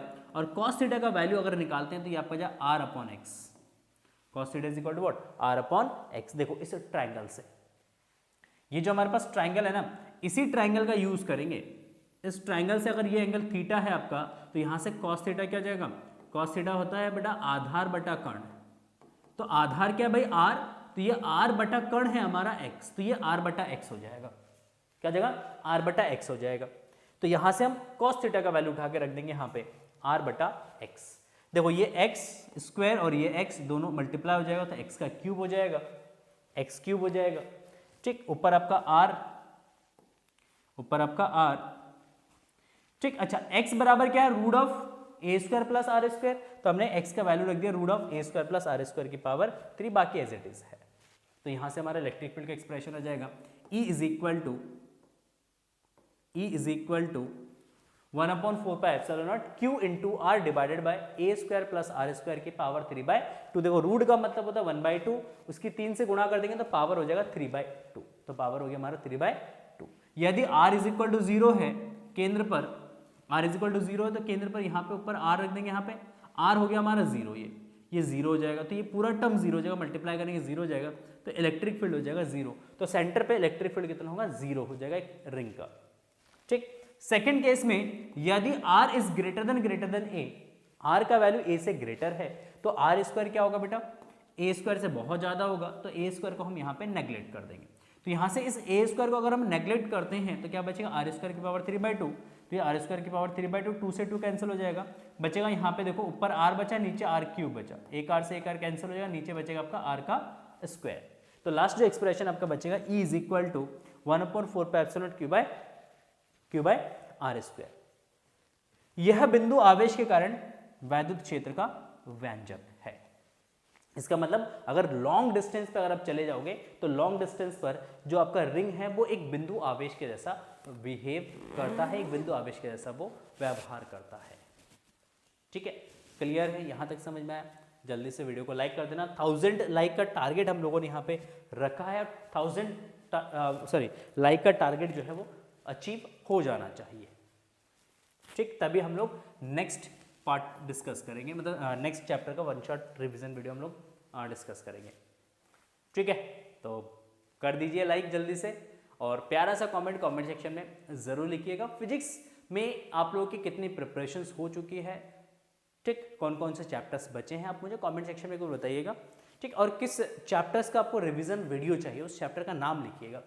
उस चैप्टर का सबसे फर्स्ट रिवीजन वीडियो मैं आप लोगों के लिए लेके आऊँगा, तो उस चैप्टर का नाम जो है कमेंट सेक्शन में जरूर लिखिएगा कि नेक्स्ट आपको किस चैप्टर का रिवीजन वीडियो चाहिए। तो वो 4 चैप्टर का रिवीजन वीडियो अपलोड कर चुके हैं हम लोग। चैप्टर 4 है ना, 4th चैप्टर का रिवीजन वीडियो अपलोड हो चुका है चैनल पे, आप जाएंगे चैनल पे आपको मिल जाएगा 4 चैप्टर का रिवीजन वीडियो। ठीक, प्लेलिस्ट में मिल जाएगा आपको, तो जाना और जाके वहाँ पे 4 चैप्टर का रिवीजन वीडियो देख लेना, धारा का चुंबकीय प्रभाव। ठीक है, चलिए नेक्स्ट बात करते हैं विद्युत बल रेखाएं तथा विद्युत क्षेत्र। क्या है विद्युत बल रेखाएं? तो विद्युत बल रेखाएं, वैद्युत बल रेखाएं किसी विद्युत क्षेत्र में वह सरल रेखीय अथवा निष्कोण वक्र पथ है जिस पर एक स्वतंत्र एवं पृथकृत एकांक परीक्षण धनावेश चलता हुआ माना जाता है। जिस पर एक परीक्षण धनावेश चलता हुआ माना जाता है, मतलब अगर किसी इलेक्ट्रिक फील्ड के अंदर अगर आप एक धनावेश को छोड़ देंगे ना, किसी भी विद्युत क्षेत्र के अंदर एक धनावेश को छोड़ेंगे, इस प्लस Q0 को छोड़ देंगे और ये फ्री होगा, तो क्योंकि इस विद्युत क्षेत्र के अंदर ये जो धनावेश है एक बल का अनुभव करेगा, है ना। विद्युत क्षेत्र क्या करेगा, इसको बल लगाएगा, घूसा मारेगा, घूसा बजाएगा उस पर, चल चल चल। अगर ये फ्री है तो भैया घूसा खाएगा तो चलेगा, घूसा खाएगा तो चलेगा, चलेगा तो किसी न किसी पाथ के थ्रू चलेगा। तो हमने कहा भैया देखो, अगर किसी पाथ के थ्रू चलता है तो ये इस तरीके से मानो चल रहा है उस विद्युत क्षेत्र के अंदर, तो हमने कहा ये जो रेखा है ना, ये जो पथ है, इस पथ को ही हम क्या बोलेंगे, इस पथ को हम बोलेंगे वैद्युत बल रेखाएं। क्या बोलेंगे इनको? विद्युत बल रेखाएं बोलेंगे, क्योंकि इसी पथ पर जो है आपका धनावेश चल रहा है। ठीक, तो ये सिंपल सा इसकी डेफिनेशन गति करता हुआ या चलता हुआ माना जाता है। ठीक, देखो अब विद्युत बल रेखाओं के कुछ गुणधर्म है, मोस्ट इंपॉर्टेंट है। 2 या 3 नंबर में क्वेश्चंस पूछा जाता है कि विद्युत बल रेखाओं के कोई 4 गुण लिखिए या कोई 2 गुण बताइए। 2 नंबर में पूछ लिया आपसे, 1 नंबर में पूछ लिया। तो सिंपली सबसे पहले अगर हम बात करते हैं विद्युत बल रेखाओं के गुणधर्म, तो सबसे पहले यहां पे गुणधर्म आता है कि सभी विद्युत बल रेखाएं धनावेश से चलकर ऋणावेश पर समाप्त हो जाती है। तो विद्युत बल रेखाएं कहां से निकलती हैं? धनावेश से। और मान लो यहाँ पे एक ऋणावेश रखा हुआ है, तो ये धनावेश से निकलकर कहां प्रवेश करती है? ऋणावेश में। इस तरीके से ये धनावेश से निकलकर किस में प्रवेश कर रही है भाई? ऋणावेश में। और ऋणावेश में प्रवेश करके ये एक दूसरे को क्या कर लेते हैं भाई? ये खत्म कर लेते हैं। क्या कर लेते हैं? ये एक दूसरे को खत्म कर लेते हैं। तो विद्युत बल रेखा धनावेश से निकलती है और ऋणावेश में प्रवेश करती है। ठीक है, इस तरीके से। दूसरा गुणधर्म है बल रेखाओं के किसी भी बिंदु पर खींची गई स्पर्श रेखा उस बिंदु पर धनावेश पर लगने वाले बल की दिशा अर्थात वैद्युत क्षेत्र की दिशा को प्रदर्शित करती है। तो विद्युत बल रेखा किसके रूप में है भाई, निष्कोण वक्र के पथ में है इस तरीके से, ये एक विद्युत बल रेखाएं हैं। कह रहे अगर किसी बिंदु पर अगर आप एक स्पर्श रेखा खींचते हैं, जैसे ये एक स्पर्श रेखा खींचा गया इस बिंदु ए पर, तो ये जो स्पर्श रेखा की जो दिशा है ये विद्युत क्षेत्र की दिशा को रिप्रेजेंट करता है कि जो विद्युत क्षेत्र है वो इस बिंदु पर इस दिशा में है। तो अगर हम विद्युत बल रेखाओं पर कोई स्पर्श रेखा खींचते हैं तो वो स्पर्श रेखा उस बिंदु पर विद्युत क्षेत्र की दिशा को रिप्रेजेंट करता है, उसकी दिशा को ये प्रदर्शित करता है। ये सेकंड गुणधर्म है, याद रखिएगा। थर्ड गुणधर्म क्या है, तीसरा गुणधर्म क्या है, कोई भी दो बल रेखाएं परस्पर एक दूसरे को काट नहीं सकती हैं, क्योंकि ऐसी स्थिति में कटान बिंदु पर दो स्पर्श रेखाएं खींची जा सकती है जो एक ही बिंदु पर वैद्युत क्षेत्र की दो दिशा प्रदर्शित करेगी, और यह संभव नहीं है। तो कभी भी दो विद्युत बल रेखाएं एक दूसरे को प्रतिच्छेद नहीं करती हैं, क्योंकि प्रतिच्छेद अगर करेगी उस बिंदु पर तो दो स्पर्श रेखा हम खींच पाएंगे। इस तरीके से आप समझिए इसको, जैसे एक विद्युत बल रेखा ये हो गया, ठीक, ये दूसरी विद्युत बल रेखाएं हैं और ये एक दूसरे को क्या कर रहे हैं भाई, प्रतिच्छेद करें इस बिंदु पर। कह रहे इस कटान बिंदु पर हम दो स्पर्श रेखा खींच सकते हैं। ये जो कटान बिंदु है, इस कटान बिंदु पर दो स्पर्श रेखा खींचेंगे, एक इस दिशा में और एक स्पर्श रेखा खींचेंगे हम इस दिशा में। तो ये भी विद्युत क्षेत्र की दिशा को रिप्रेजेंट करेगा, ये भी विद्युत क्षेत्र की दिशा को रिप्रेजेंट करेगा, और एक ही बिंदु पर विद्युत क्षेत्र अलग अलग दिशाओं में है, और एक ही बिंदु पर विद्युत क्षेत्र अलग अलग दिशा में नहीं हो सकते हैं। एक ही बिंदु पर विद्युत बल रेखाएं अलग अलग दिशाओं में ये नहीं हो सकते हैं, इसलिए विद्युत बल रेखाएं कभी भी एक दूसरे को ये प्रतिच्छेद नहीं करते हैं, ठीक, क्योंकि कटान बिंदु पर दो स्पर्श रेखाएं खींची जा सकती है, दो विद्युत बल रेखाओं दो विद्युत क्षेत्र की दिशा को रिप्रेजेंट करेगा, और ऐसा संभव नहीं है। एक ही बिंदु पर विद्युत क्षेत्र वो एक ही दिशा में हो सकता है। नेक्स्ट आपका है फोर्थ प्रॉपर्टी है, बल रेखाएं लंबाई की दिशा में सिकुड़ने का प्रयत्न करती है और ये खींची हुई लचकदार डोरी के समान होती है, इस कारण विपरीत आवेशों में आकर्षण होता है। ठीक, जैसे अगर दो, एक ऋणावेश है और दूसरा धनावेश है, तो एक विद्युत बल रेखा धनावेश से जाकर ऋणावेश में प्रवेश किया, तो ये इसी लंबाई के अनुदिश क्या करता है, सिकुड़ने का प्रयत्न करता है। ये सिकुड़ने का प्रयत्न करता है तो लंबाई कम होती है धीरे धीरे, और धीरे धीरे लंबाई कम होने की वजह से ऋण आवेश और धनावेश वो एक दूसरे के पास आते हैं। तो हम क्या कहते हैं, हम कहते हैं कि देखो धनावेश और ऋण आवेश में क्या हो रहा है भाई, आकर्षण हो रहा है। धनावेश ऋण आवेश को क्या कर अपनी तरफ आकर्षित कर रहा है।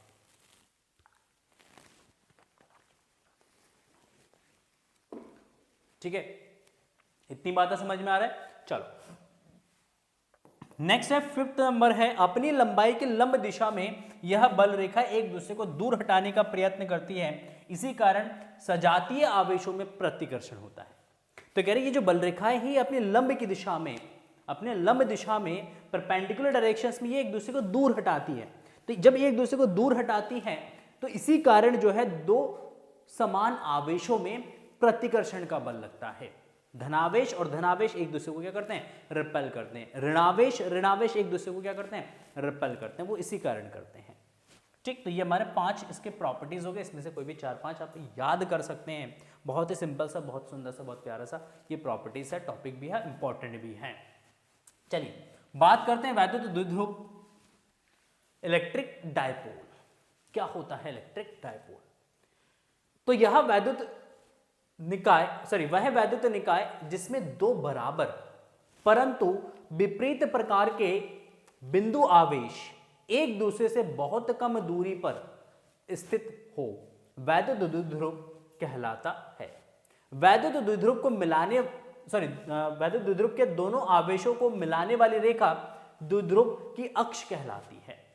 क्या कह रहे हैं, वैद्युत द्विध्रुव क्या है? वैद्युत द्विध्रुव है कि अगर दो आवेश, एक प्लस आवेश Q आवेश और एक माइनस Q आवेश, अगर ये एक दूसरे से एक अल्प दूरी पर स्थित है, ये दो एक धनावेश और एक ऋणावेश समान परिमाण के हैं और ये एक दूसरे से एक अल्प दूरी पर स्थित है, कम दूरी पर स्थित है, तो उस केस में इस निकाय को क्या बोला जाता है? इस निकाय को बोला जाता है कि एक वैद्युत द्विध्रुव है। और यहां पे जो ये अक्ष है, ये जो रेखा है, इस रेखा को क्या बोला जाता है? इस रेखा को द्विध्रुव द्विध्रुव की अक्ष हम इसको कहते हैं, ये द्विध्रुव की अक्ष है। क्या भाई? ये द्विध्रुव की अक्ष है, ठीक। और इस द्विध्रुव के बीच की जो दूरी है, इस दूरी को हम किससे रिप्रेजेंट करते हैं बेटा? इसको 2l से रिप्रेजेंट किया जाता है। तो द्विध्रुव के बीच की जो दूरी है, द्विध्रुव की जो लंबाई है, ये लंबाई आपका कितना है भाई? 2l है। उदाहरण के तौर पर अगर हम बात करेंगे तो उदाहरण के तौर पर बहुत सारे उदाहरण हमारे पास हो सकते हैं, जैसे हमारा NaCl हो सकता है, हमारा HCl हो सकता है, KCl हो सकता है, ठीक, H2O हो सकता है, ठीक है। तो ये सब क्या है भाई? ये सब विद्युत द्विध्रुव है, क्योंकि इसमें एक धनावेश और एक ऋणावेश एक दूसरे से बहुत ही अल्प दूरी पर ये स्थित होते हैं, ठीक। तो ये आपका एग्जाम्पल हो जाता है इलेक्ट्रिक डायपोल का। अब यहां पे हमने एक टर्म्स और डिफाइन किया, इलेक्ट्रिक डायपोल मूवमेंट हम लोगों ने डिफाइन किया है, विद्युत द्विध्रुव आघूर्ण हम लोगों ने यहां पे परिभाषित किया है, इलेक्ट्रिक डायपोल मूवमेंट हम लोगों ने यहां पे परिभाषित किया है। वैद्युत द्विध्रुव आघूर्ण P का परिमाण इसके किसी एक आवेश के परिमाण तथा दोनों आवेशों के बीच की दूरी के गुणनफल के बराबर होता है, ठीक। तो जो द्विध्रुव हमने बनाया है, उस द्विध्रुव में से किसी एक आवेश का मान ले लो, दो आवेश है इसमें, प्लस का और एक माइनस का, दोनों का परिमाण बराबर है, तो अगर एक का परिमाण ले लो, ठीक। और उन दोनों आवेशों के बीच की जो दूरी है, जिसको द्विध्रुव की लंबाई कह रहे हैं, तो उस द्विध्रुव की लंबाई और उस आवेश को अगर मल्टीप्लाई कर देते हैं, मल्टीप्लाई कर देंगे तो हमें एक क्वांटिटी मिलेगा, और इसी क्वांटिटी को हम बोलेंगे द्विध्रुव आघूर्ण बोला जाएगा। इसको P से रिप्रेजेंट करेंगे। किससे रिप्रेजेंट करेंगे भाई? P से रिप्रेजेंट किया जाएगा। तो P इज इक्वल टू यहाँ पे हमारा है Q इंटू 2L। Q आवेश का परिमाण हो गया, 2L जो है इनके बीच की दूरी है। इसको वेक्टर फॉर्म में जब लिखेंगे तो वेक्टर P बराबर हो जाएगा Q into 2L, Q into 2L, और ये P का यूनिट वेक्टर। ये एकांक सदिश है, और ये एकांक सदिश इस P की दिशा को रिप्रेजेंट करता है। अगर हम इसके मात्रक की बात करते हैं यूनिट, तो इसका यूनिट होता है बेटा कूलम मीटर होता है। क्या होता है? कूलम मीटर होता है। बीमा इसका होता है LTA। क्या होता है? LTA, ठीक, इसकी बीमा है।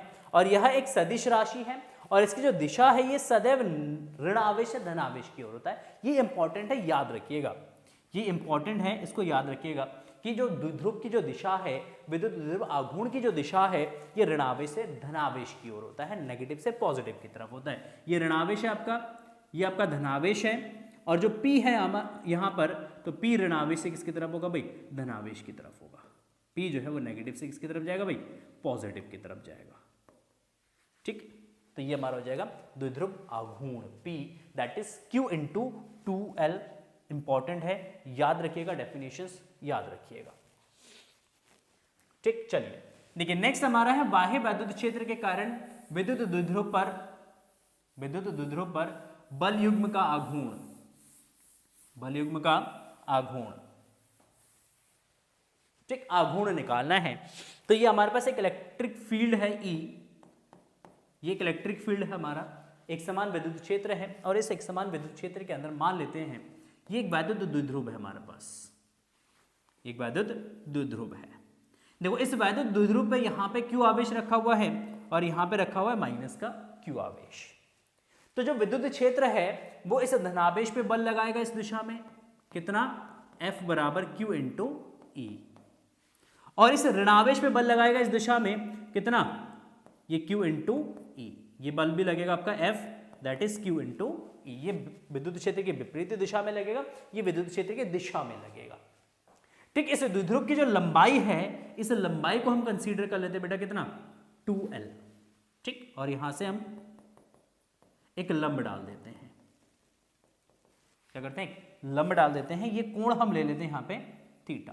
देखो ये ऋणावेश है, ये धनावेश है, तो जो P है, P किस दिशा में होगा भाई? P जो है वो इस दिशा में होगा, ऋणावेश से धनावेश की तरफ। तो P और E के बीच में जो कोण है, मान लेते हैं कितना है भाई? थीटा है। अगर ये 2L है, इसको नेम लिख दे ABC। तो देखो त्रिभुज ABC में अगर हम बात करते हैं साइन थीटा, तो साइन थीटा बराबर होगा लंब बट्टा कर्ण, लंब बट्टा कर्ण। तो लंब यहां पे है बेटा BC, और कर्ण आपका है यहां पे AB। तो यहां से अगर हम BC निकालते हैं तो BC बराबर हो जाएगा साइन थीटा इंटू AB, अच्छा ए बी द्विध्रुव की लंबाई है कितना है भाई 2l, तो ये 2l साइन थीटा। अच्छा द्विध्रुव पर बलाघूर्ण कितना लगेगा, तो बल आघूर्ण देखो द्विध्रुव पे बल आघूर्ण, क्योंकि ये दोनों बल परिमाण में समान है, दिशा में विपरीत है, दोनों का एक्शन ऑफ लाइन अलग है, तो ये दोनों बल मिलके क्या बनाएंगे, एक बल युग्म का निर्माण करेंगे।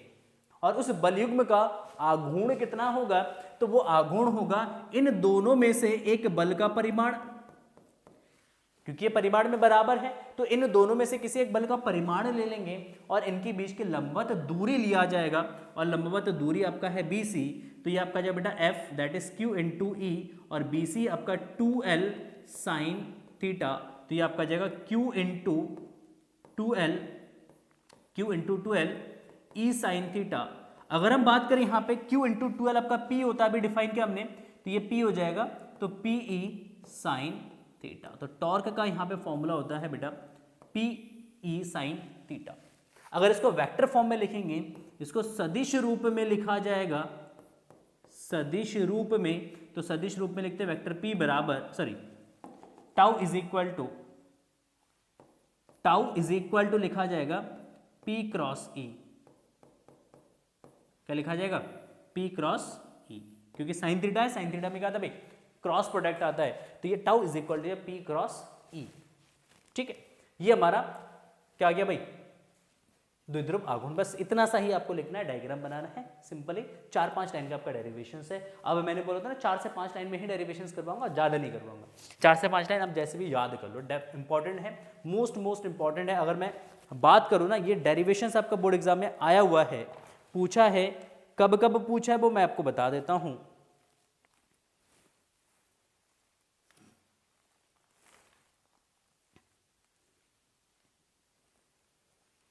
देखो इस पे बेस्ड क्वेश्चन भी आया था 2023 में, और ये 17, 22 और 24 में क्वेश्चन आया हुआ है। इसमें 2017 में पूछा गया, 22 में पूछा गया और ये 24 में पूछा गया है।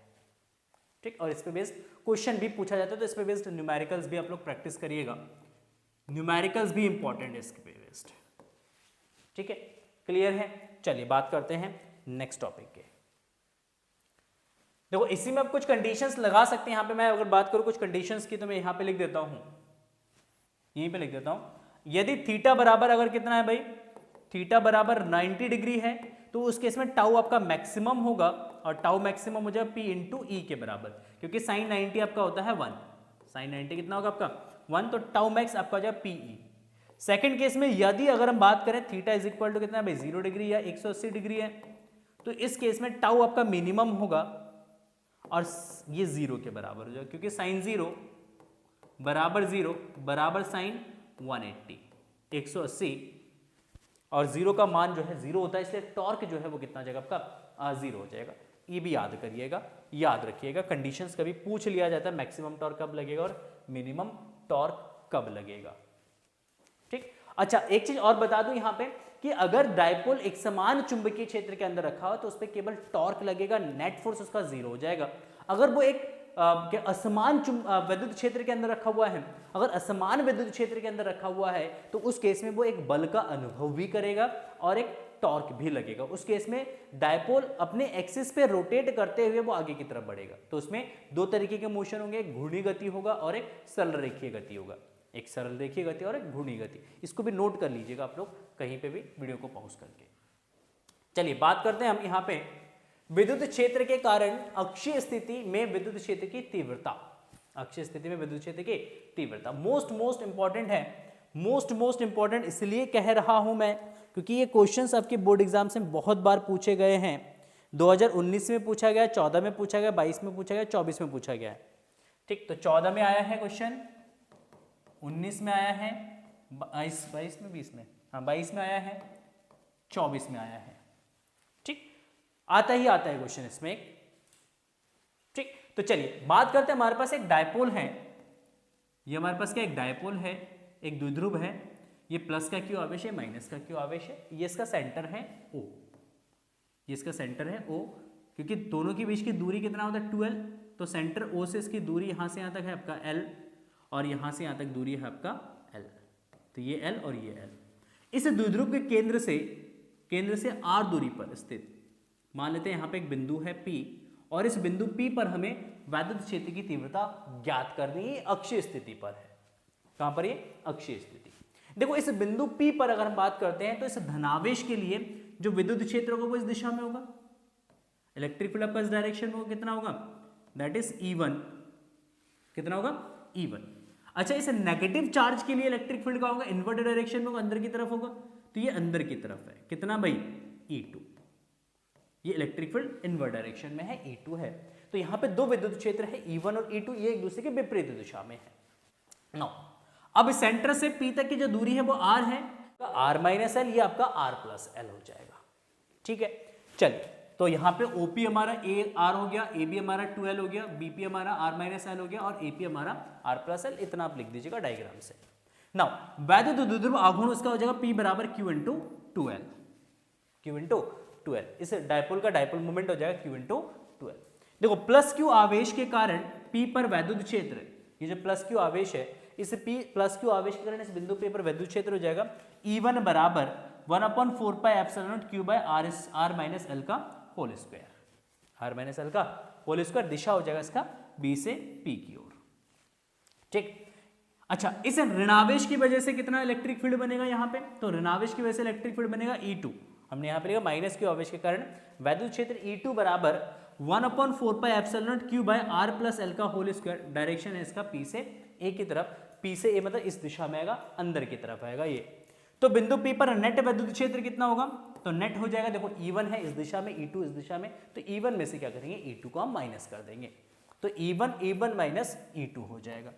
देखो तो नेट इलेक्ट्रिक फील्ड कितना होगा? तो नेट इलेक्ट्रिक फील्ड होगा E, that is E1 1/4 pi epsilon not Q upon R minus L का whole square minus 1/4 pi epsilon not Q upon R plus L का होल स्क्वायर। देखो यहाँ से जो कॉमन आ रहा है कॉमन ले लीजिए ना, इधर 1/4 पाई एप्सिलॉन को K लिख लेता हूँ मैं, तो KQ कॉमन आ जाएगा यहाँ से, तो 1/R माइनस एल का होल स्क्वायर। बेसिक मैथमेटिक्स यहाँ पे यूज करेंगे, R प्लस एल का होल स्क्वायर, बेसिक सा मैथमेटिक्स है, क्रॉस मल्टीप्लाई कर दो और एलसीएम ले लो, तो ये R प्लस एल का होल स्क्वायर इंटू इसका, सॉरी माइनस, इसका इधर मल्टीप्लाई करेंगे तो ये R माइनस एल का होल स्क्वायर और divided by R minus L R plus L, तो ये आपका जो R square minus L square और दोनों का स्क्वायर है तो हम होल स्क्वायर ले लेंगे इसको। तो ये हमारा इलेक्ट्रिक फील्ड हो गया E। क्या हो गया? इलेक्ट्रिक फील्ड E हो जाएगा। ठीक है, चलिए बहुत बढ़िया। अब ऊपर वाले टर्म्स को अगर हम सॉल्व करेंगे ना, तो याद रखिएगा इसका सॉल्यूशन आएगा A माइनस बी का होल स्क्वायर का फॉर्मूला यूज कर सकते हैं, तो KQ ये आपका जो 2R into 2L divided by R square minus L square का होल स्क्वायर। देखो एक बार इन दोनों को ऐड कर देना तो L से L कैंसिल हो जाएगा, तो 2R बचेगा, एक बार घटा देना तो R से R कैंसिल हो जाएगा, तो 2L बचेगा, तो 2R इंटू 2L। अच्छा, इसे Q की 2L से मल्टीप्लाई करेंगे तो Q इंटू 2L आपका P होता है, अभी लिखा था हमने P is equal to that is Q into 2L, तो Q इंटू 2L को हम P लिख सकते हैं, तो ये आपका जो KP 2R divide by R square minus L square का होल स्क्वायर, तो ये आपका जाएगा, ये इलेक्ट्रिक फील्ड का फॉर्मूला हो गया। कहाँ पे? अक्षीय स्थिति पर।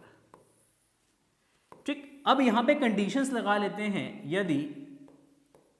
यदि R is square is greater than L square, तो एल स्क्वायर को क्या कर देंगे भाई? नेग्लेक्ट कर देंगे, एल स्क्वायर को नेग्लेक्ट कर देंगे यहां से, तो ये आपका जाएगा E इज इक्वल टू, देखो 2KPR डिवाइडेड बाय, देखो इसको नेग्लेक्ट कर देंगे R स्क्वायर का स्क्वायर, तो ये आपका R की पावर 4 आ जाएगा, एक R से एक R कैंसिल हो जाएगा, तो ये बचेगा आपका 2KP बाय R क्यूब, तो यहाँ पे इलेक्ट्रिक फील्ड आ जाएगा E that is 2KP by R cube, तो ये दूसरा इक्वेशन आ जाएगा इलेक्ट्रिक फील्ड का। ये भी यूज कर सकते हैं और ये भी यूज करेंगे, दोनों ही इक्वेशंस हम यूज कर सकते हैं।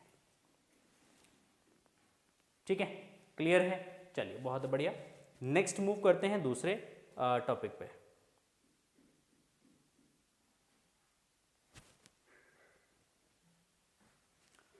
देखिए दूसरा है विद्युत द्विध्रुव के कारण निरक्षीय स्थिति में वैद्युत क्षेत्र, और ये क्वेश्चन आपका 16, 17, 20, 24 में आया है, 16 में आया है, 17 में आया है, 20 में आया है और 24 में ये क्वेश्चंस बोर्ड एग्जाम में आया है, 3 मार्क्स में आया है, ये सॉरी 5 मार्क्स में आया है, ये 5 मार्क्स का क्वेश्चन है, ठीक है। तो द्विध्रुव के कारण निरक्षीय स्थिति पर वैद्युत क्षेत्र की तीव्रता, देखिए निरक्षीय स्थिति पर वैद्युत क्षेत्र की तीव्रता, तो मान लेते हैं हमारे पास यहाँ पे एक धनावेश है, यहाँ पे एक ऋणावेश है, ये हमारा एक डायपोल है, ठीक, क्या भाई, डायपोल है। मैं इसको मिटा के ना मैं दोबारा से लिख देता हूँ समझा के, ताकि आप लोगों को समझ में आ जाए जल्दी, ठीक। तो ये हमारे पास एक यहाँ पे एक धनावेश है भाई, यहाँ पे एक ऋणावेश है, ये प्लस का क्यू आवेश है, ये माइनस का क्यू आवेश है, ठीक। इसके मध्य बिंदु O से R दूरी पर स्थित एक बिंदु है P, और इस बिंदु P पर आपको निकालना है वैद्युत क्षेत्र की तीव्रता। तो इस धनावेश के लिए इलेक्ट्रिक फील्ड इस दिशा में होगा कितना भाई, E1। इस ऋणावेश के लिए विद्युत क्षेत्र अंदर की दिशा में होगा कितना भाई, E2।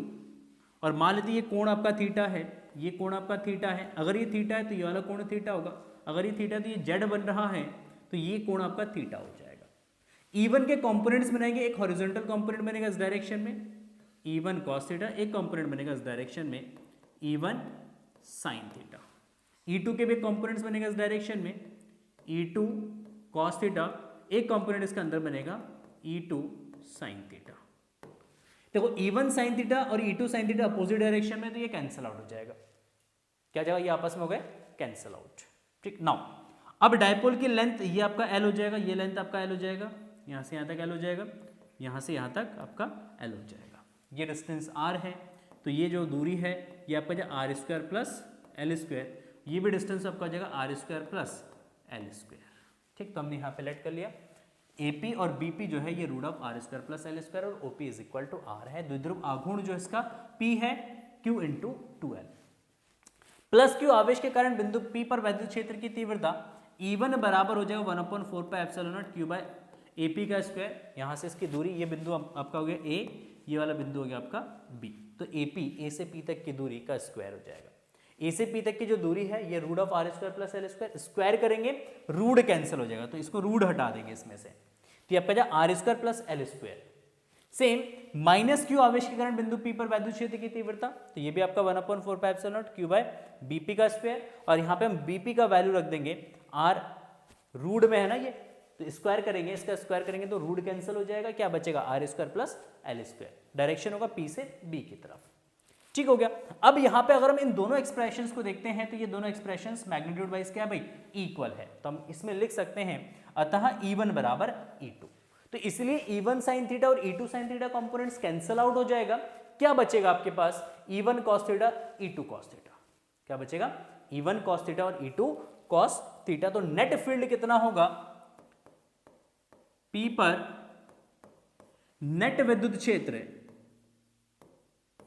नेट विद्युत क्षेत्र E बराबर, तो ये आपका क्या बेटा E1 cos theta plus E2 cos theta, इन दोनों कंपोनेंट्स का आपस में क्या कर देंगे, ऐड कर देंगे। अब E1 cos theta E1 E2 आपस में बराबर हैं, तो हम लिख सकते हैं इसको 2E1 cos थीटा। अच्छा E1 का वैल्यू रख दीजिएगा KQ by R square plus L square, और cos थीटा यहाँ से देखिएगा, cos थीटा का अगर इस ट्रायंगल से वैल्यू निकालते हैं, ठीक, कोई से भी ट्रायंगल ले लीजिए, ये थीटा है, इस वाले ट्रायंगल में ले लीजिए, ये ट्रायंगल है आपका, इस ट्रायंगल में ले लीजिए, तो इस ट्रायंगल से अगर हम cos थीटा, ये निकाला हमने, cos थीटा अगर हम निकालते हैं तो cos theta is equal to आधार बट्टा कर्ण, आधार आपका L है, कर्ण आपका root of R square plus L square है, तो cos थीटा का वैल्यू हो जाएगा L upon root of R square plus L square हो जाएगा। चलिए वैल्यू रखिएगा यहाँ पे cos थीटा का, तो cos थीटा आपका जाए L upon root of R square plus L square. ओहो सर बहुत सुंदर, बहुत बढ़िया, गजब, ठीक है।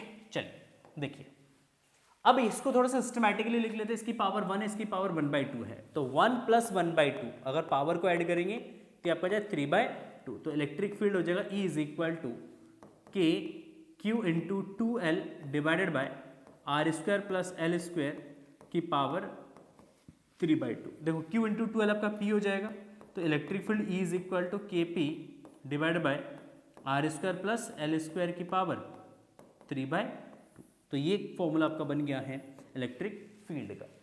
नाउ अगर हम बात करते हैं यहाँ पे कंडीशंस देते हैं, यदि R square is much much much much greater than L square, तो L स्क्वायर को क्या कर देंगे भाई, नेग्लेक्ट करेंगे, एल स्क्वायर को क्या करेंगे हम, नेगलेक्ट करेंगे। अगर इसको नेगलेक्ट कर देते हैं तो ई बराबर हमारे पास बचेगा इक्वेशन, क्या बचेगा भाई, ई बराबर बचेगा आपका यहाँ पे के पी डिवाइडेड बाय, देखो एल स्क्वायर को नेगलेक्ट करेंगे तो ये बचेगा आर स्क्वायर की पावर 3/2, 2 से 2 कैंसिल हो जाएगा, तो इक्वेशन आपका बचेगा k p by r cube newton पर कूलम। तो ये इलेक्ट्रिक फील्ड का इक्वेशन हो जाएगा के पी बाय आर क्यूब। तो निरक्षीय स्थिति पर विद्युत क्षेत्र अक्षीय स्थिति का आधा होता है, क्या होता है भाई, आधा होता है। ठीक है, याद रखिएगा इसको। और ई और पी के बीच जो एंगल होगा वो 180 डिग्री का होगा, ये भी याद रखिएगा। देखो यहाँ पे डायपोल मोमेंट किस डायरेक्शन में होगा, डायपोल मोमेंट बनेगा इस डायरेक्शन में पी, तो पी आपका इस डायरेक्शन में है, ठीक। और नेट फील्ड आपका इस डायरेक्शन में बनेगा, नेट फील्ड आपका इस डायरेक्शन में है।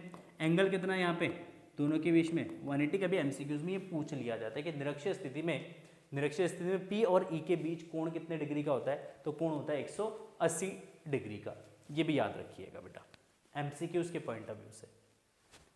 चलिए बात करते हैं विद्युत फ्लक्स की। किसकी बात करते हैं, विद्युत फ्लक्स की बात करते हैं। तो विद्युत फ्लक्स क्या है बेसिकली, तो विद्युत फ्लक्स को हमने किस तरीके से डिफाइन किया है, सिंपल सा इसके डेफिनेशन से याद करेंगे। मोस्ट इंपॉर्टेंट है, डेफिनेशन भी पूछ लेता है और साथ में यूनिट भी पूछ लेता है कि विद्युत फ्लक्स को परिभाषित कीजिए और इसका मात्रक लिखिए। क्या है डेफिनेशन, कि विद्युत क्षेत्र में स्थित किसी पृष्ठ से अभिलंबवत गुजरने वाली वैद्युत बल रेखा, गुजरने की जगह यूज कर सकते हैं बद्ध, अभिलंबत बद्ध वैद्युत बल रेखाओं की संख्या को उस पृष्ठ से बद्ध वैद्युत फ्लक्स कहते हैं। ठीक, विद्युत क्षेत्र में स्थित किसी पृष्ठ से अभिलंबित गुजरने वाली वैद्युत बल रेखाओं की संख्या को उस पृष्ठ से बद्ध वैद्युत फ्लक्स कहते हैं। इसको फाई से रिप्रेजेंट करते हैं। किससे रिप्रेजेंट करते हैं भाई, इसको फाई से रिप्रेजेंट किया जाता है। तो विद्युत flux phi is equal to e into b लिखा था मैंने। ठीक, अगर मान लो ये कोई आपका पृष्ठ है और इस पृष्ठ से विद्युत बल रेखाएं इस दिशा में निकल रही है, विद्युत बल रेखाएं ई इस दिशा में है और इसका एरिया वेक्टर भी इसी डायरेक्शन में है, तो क्योंकि ये दोनों सेम डायरेक्शन में, एंगल कितना बनेगा भाई, 0 डिग्री बनेगा। तो यहां पे फ्लक्स हो जाएगा बेटा, flux phi is equal to हो जाएगा ई इंटू ए, क्या जाएगा, ई इंटू ए हो जाएगा। ठीक, वैद्युत क्षेत्र में किसी पृष्ठ से बद्ध वैद्युत फ्लक्स पृष्ठ के क्षेत्रफल ए तथा पृष्ठ के लंबवत वैद्युत क्षेत्र की तीव्रता के घटक के गुणनफल के बराबर होता है। देखो इसका मतलब, कहने का मतलब क्या है, इसका कहने का मतलब है कि मान लो अगर एक सरफेस इस तरीके से है, ठीक, इसका एरिया वेक्टर इस डायरेक्शन में है और मान लेते इलेक्ट्रिक फील्ड आपका इस डायरेक्शन में है और दोनों के बीच में कोण कितने डिग्री का है, थीटा है, दोनों के बीच में कोण थीटा। तो उस केस में ई के कंपोनेंट्स बनाएंगे, एक हॉरिजॉन्टल कंपोनेंट्स बनाएंगे, एक वर्टिकल कंपोनेंट्स बनाएंगे। एक कंपोनेंट्स बनेगा ई के डायरेक्शंस में, तो इसका कंपोनेंट बनेगा ई कॉस थीटा और एक कंपोनेंट्स बनेगा ई साइन थीटा। तो ई साइन थीटा क्योंकि तल के लंबवत है, तो तल के लंबवत है तो उसका फ्लक्स 0 होगा, सॉरी तल के समानांतर है, समानांतर है तो इसका फ्लक्स 0 होगा। ई कॉस थीटा क्योंकि तल के लंबवत है और एरिया वेक्टर के डायरेक्शन में है, तो इसलिए फ्लक्स में किसका कंट्रीब्यूशन होगा, ई कॉस थीटा का कंट्रीब्यूशन होगा। तो इस केस में फ्लक्स लिखा जाएगा, flux phi is equal to that is E cos theta into A. तो हम इसको लिख सकते हैं ई ए कॉस थीटा या हम इसको लिख सकते हैं ई डॉट ए। तो ये इलेक्ट्रिक फील्ड और एरिया वेक्टर का क्या जाएगा, डॉट प्रोडक्ट हो जाएगा, अदिश गुणन के बराबर होगा ई डॉट ए। ठीक है, तो flux pi is equal to e dot, ये भी यूज कर सकते हैं और ई इंटू ए भी हम लोग यूज कर सकते हैं। नाउ किसी वैद्युत क्षेत्र के किसी पृष्ठ से बद्ध वैद्युत फ्लक्स उस पृष्ठ पर वैद्युत क्षेत्र के पृष्ठ समाकलन के बराबर होता है। किस केस में बराबर होता है, तो अगर मान लो विद्युत बल रेखाएं असमान है, वेरिएबल है, तो उस केस में अगर मान लो ये हमारे पास एक पृष्ठ है, इस पृष्ठ का एक छोटा सा यहाँ पे एरिया कंसीडर कर लेते हैं, कितना एरिया है इसका डी ए। ठीक, ये इलेक्ट्रिक फील्ड इस डायरेक्शन में मान लेते हैं, एंगल कितना इन दोनों के बीच में मान लेते हैं थीटा कोण है, ये थीटा कोण पर है। तो उस केस में सबसे पहले हम निकालेंगे कि छोटा सा हमने जो खंड यहाँ पे लिया है, इस छोटे से खंड से कितना फ्लक्स निकल रहा है। तो इस छोटे से खंड का फ्लक्स होगा बेटा phi is equal to E.dA। संपूर्ण पृष्ठ का फ्लक्स निकालने के लिए इस छोटे से फ्लक्स का हम क्या कर देंगे भाई, इंटीग्रेशंस कर देंगे। तो phi is equal to integration of d phi और फाई इज इक्वल टू आपका जो integration e dot d a. तो फ्लक्स निकालने के लिए हम ये वाला इक्वेशंस भी यूज करेंगे ई डॉट डी ए। बट ये कब यूज करेंगे, ये तब यूज करेंगे जब ई जो है वो असमान होगा, इलेक्ट्रिक फील्ड असमान होगा। अगर इलेक्ट्रिक फील्ड असमान होगा तो इंटीग्रेशन का कॉन्सेप्ट यूज किया जाएगा। क्लियर है, यहां तक समझ में आ रहा है। इसको हम सिंपली बोलते हैं, इसको ये जो आपका integration e dot d S है ना, इसको पृष्ठीय समाकलन बोला जाता है। क्या बोला जाता है, पृष्ठीय समाकलन हम इसको बोलते हैं। ठीक, डीएल के साथ इंटीग्रेशन होता है तो उसको रेखीय समाकलन बोलते हैं, डीवी के रिस्पेक्ट में इंटीग्रेशन होता है उसको हम आयतन समाकलन बोलते हैं, वॉल्यूम इंटीग्रेशन बोला जाता है। ठीक है, चलिए बात करते हैं नेक्स्ट, धनात्मक तथा ऋणात्मक वैद्युत फ्लक्स। धनात्मक और ऋणात्मक वैद्युत फ्लक्स क्या होता है? तो धनात्मक वैद्युत फ्लक्स और ऋणात्मक वैद्युत फ्लक्स डिपेंड करता है, एक तो ये चार्ज पे डिपेंड करता है कि चार्ज कैसा है, आवेश कैसा है, उस पर डिपेंड करता है, या तो ये डिपेंड करता है कि जो विद्युत फ्लक्स है वो पृष्ठ से बाहर की दिशा में जा रहा है या पृष्ठ के अंदर की दिशा में हो रहा है, उसके बेसिस पे हम डिफाइन करते हैं। देखो, अगर तो आपका धनावेश है तो इस धनावेश का जो फ्लक्स होगा, इस धनावेश का जो फ्लक्स होता है, इसका फ्लक्स पॉजिटिव फ्लक्स होता है। अगर एक ऋणावेश है, इस ऋणावेश का जो फ्लक्स होगा बेटा, इसका फ्लक्स आपका ऋणात्मक फ्लक्स होगा। ये क्या क्या देगा, ये ऋणात्मक फ्लक्स देगा। तो धनावेश है तो फ्लक्स धन होगा, ऋणावेश है तो फ्लक्स ऋण होगा। या हम इसको ऐसे डिफाइन करते हैं, यदि विद्युत बल रेखाएं किसी पृष्ठ से बाहर निकल रही है तो उससे बद्ध वैद्युत फ्लक्स धनात्मक होता है। यदि वैद्युत बल रेखा पृष्ठ के अंदर प्रवेश कर रही होती है तो उससे बद्ध वैद्युत फ्लक्स कैसा होता है, ऋणात्मक होता है। देखो, phi is equal to e a cos theta, अगर थीटा का वैल्यू 0 डिग्री है तो कॉस 0 का वैल्यू 1 हो जाएगा, तो उस केस में फ्लक्स आपका ई डॉट ए होगा और ई डॉट ए आपका ये पॉजिटिव फ्लक्स है। ठीक, तो अगर आपका कोई पृष्ठ है कुछ इस तरीके से, लाइक दिस, ठीक, ये इस तरीके से आपका एक पृष्ठ है और पृष्ठ से बाहर की तरफ जा रहा है विद्युत बल रेखाएं, कहां जा रही है, ये बाहर की तरफ जा रही है इस दिशा में। तो इस केस में जो फ्लक्स होगा बेटा, ये फ्लक्स आपका क्या होगा, धनात्मक फ्लक्स होगा। इस तरीके से विद्युत बल रेखाएं बाहर की तरफ निकल रहे हैं तो इसका फ्लक्स कैसा होगा, इसका फ्लक्स धनात्मक फ्लक्स होगा। लेकिन अगर बात करते हैं थीटा, अगर मान लो 180 डिग्री है तो कॉस 180 का वैल्यू कितना जाएगा, -1, तो phi is equal to flux e a cos 180 -1 हो जाएगा। तो यहाँ पे फ्लक्स जो है वो आपका ऋणात्मक फ्लक्स होगा, नेगेटिव फ्लक्स होगा। फ्लक्स कैसा होगा, ऋणात्मक होगा। अब इस स्थिति में कब कंडीशन आएगा ये, तो ये कंडीशन आएगा, मान लो कि जो विद्युत बल रेखा है वो पृष्ठ के लंबवत अंदर की तरफ प्रवेश कर रहा है, पृष्ठ के लंबवत ये अंदर की तरफ प्रवेश कर रहा है। अगर ये पृष्ठ के लंबवत अंदर की तरफ प्रवेश कर रहा है तो ये इनवर्ड फ्लक्स होगा, और इस इनवर्ड फ्लक्स को हम क्या बोलेंगे, इसको बोलेंगे ऋणात्मक फ्लक्स। तो ये ऋणात्मक फ्लक्स होगा, नेगेटिव फ्लक्स होगा अगर विद्युत बल रेखा अंदर की तरफ आ रहा है। अगर विद्युत बल रेखा बाहर की तरफ जा रहा है, बाहर की तरफ निकल रहा है, तो फ्लक्स कैसा होगा आपका, पॉजिटिव होगा। इंपॉर्टेंट है, न्यूमेरिकल्स के पॉइंट ऑफ व्यू से अगर हम बात करेंगे तो ये मोस्ट इंपॉर्टेंट है, क्योंकि न्यूमेरिकल्स पूछ लिया जाता है नेट फ्लक्स का।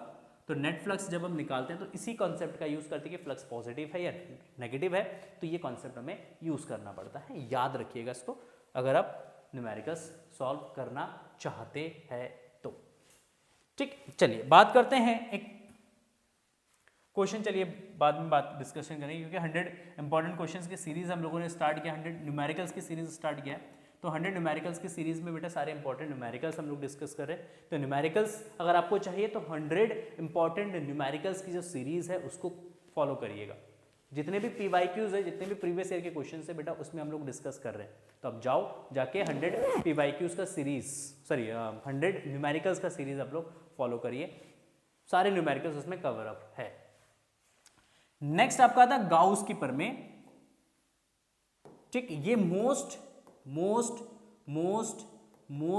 इंपॉर्टेंट है, हर साल क्वेश्चन आता है,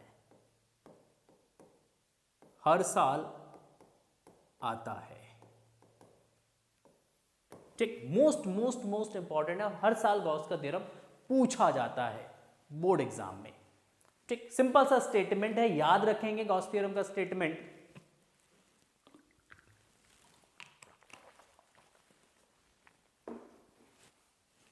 गॉस थ्योरम का स्टेटमेंट याद रखेंगे। इसके अनुसार निर्वात अथवा वायु में स्थित किसी बंद पृष्ठ से निर्गत संपूर्ण वैद्युत फ्लक्स फाई ई उस पृष्ठ द्वारा परिबद्ध नेट आवेश Q का 1/ε0 गुना होता है। ये डेफिनेशन से रट जानी चाहिए।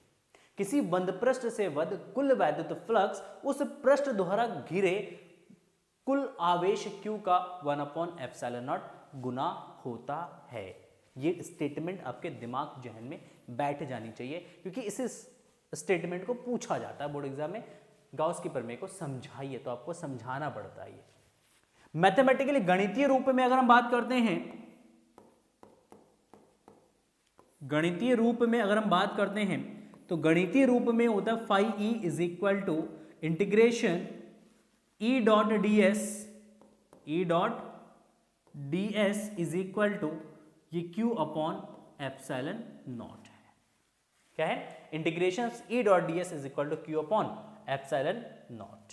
ये Q अपॉन एप्सिलॉन नॉट होता है। ये फ्लक्स है, टोटल फ्लक्स है, तो total flux Q by epsilon naught होगा।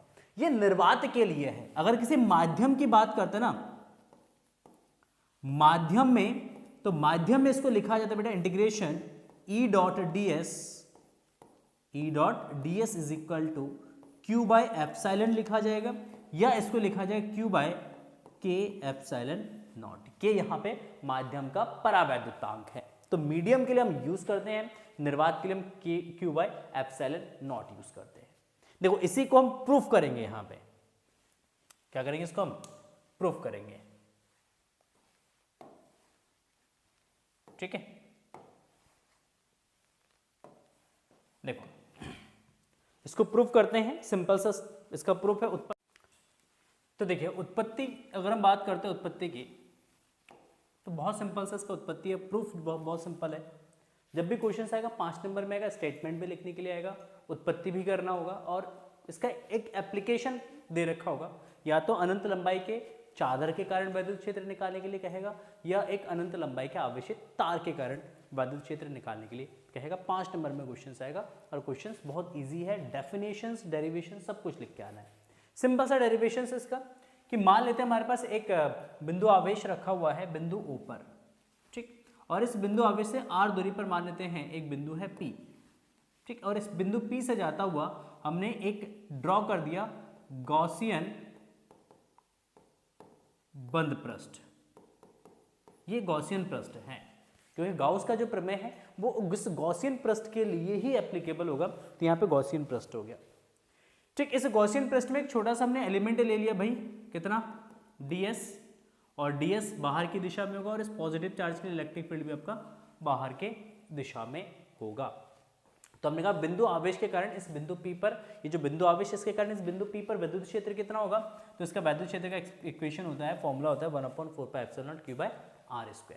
अब देखो ये r इस पृष्ठ के हर एक बिंदु के लिए, पृष्ठ के हर एक बिंदु के लिए r तो सेम है ना, r समान दूरी पर है ये सारे बिंदु, ठीक, और आवेश Q का मान भी समान है, तो इसका मतलब इलेक्ट्रिक फील्ड आपका एक समान होगा।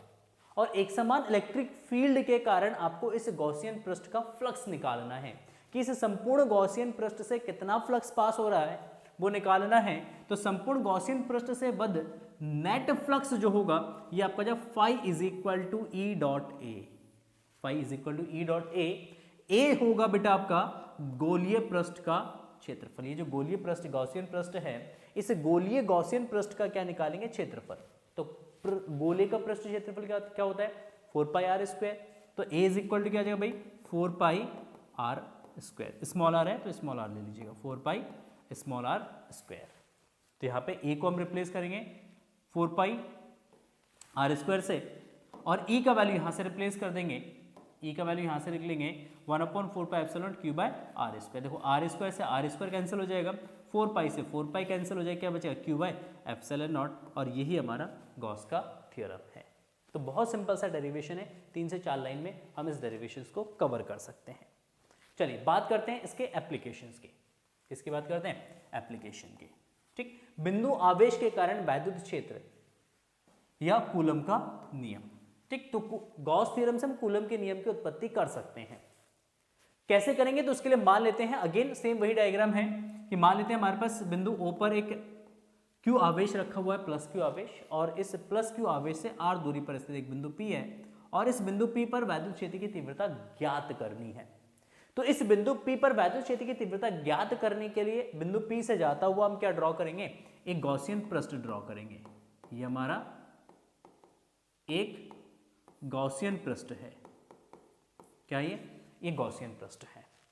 ठीक, नाउ देखो रेडियस कितना इसका r है, तो OP हमने मान लिया r है, तो गॉसियन पृष्ठ से बद्ध नेट फ्लक्स, देखो अब क्योंकि इस बिंदु से इस पृष्ठ पर जितने भी बिंदु होंगे ये समान दूरी पर होंगे, और क्योंकि आवेश का मान बराबर है तो इस पृष्ठ के हर एक बिंदु पर विद्युत क्षेत्र का जो मान है वो बराबर होगा, इक्वल होगा, सेम होगा, और E और एरिया वेक्टर के बीच में एंगल कितना होगा भाई, 0 डिग्री होगा, लंबवत निकलेंगे इलेक्ट्रिक फील्ड। तो उस स्थिति में आपका नेट फ्लक्स जो होगा phi that is E dot a, क्या जाएगा, phi is equal to E dot a. ठीक, नाउ गॉस के नियम से phi is equal to Q by epsilon naught होता है। तो इस पृष्ठ के अंदर कुल कितना आवेश है भाई, तो इस पृष्ठ के अंदर कुल आवेश है प्लस Q, तो ये आपका जाएगा Q बाई एप्सिलॉन नॉट, और फ्लक्स है आपका E डॉट ए, तो E dot a is equal to Q by epsilon not, और A इज इक्वल टू हो जाएगा बेटा इस गोलीय पृष्ठ का कुल क्षेत्रफल, वक्र पृष्ठ क्षेत्रफल 4 पाई r स्क्वायर। तो A को हम रिप्लेस कर देंगे 4 पाई r स्क्वायर से, तो यहां से E आ जाएगा आपका, ये पूरा टर्म उठ के इसके डिवाइड में चला जाएगा, तो 4 पाई एप्सिलॉन नॉट, तो ये 4 पाई एप्सिलॉन नॉट Q बाई आपका r स्क्वायर हो जाएगा। तो इस बिंदु P पर इलेक्ट्रिक फील्ड हो गया E 1/4 pi epsilon not Q by r square. अगर तो केवल क्या निकालने के लिए आता है, बिंदु आवेश के कारण वैद्युत क्षेत्र की तीव्रता, तो आप यही तक करेंगे। लेकिन अगर कूलम का नियम की उत्पत्ति भी आ जाता है, आगे कह देता है कि कूलम के नियम की उत्पत्ति करिए, तो उस स्थिति में हम क्या करेंगे, उस स्थिति में मान लेंगे कि इस बिंदु P पर एक बिंदु आवेश रखा हुआ है Q नॉट।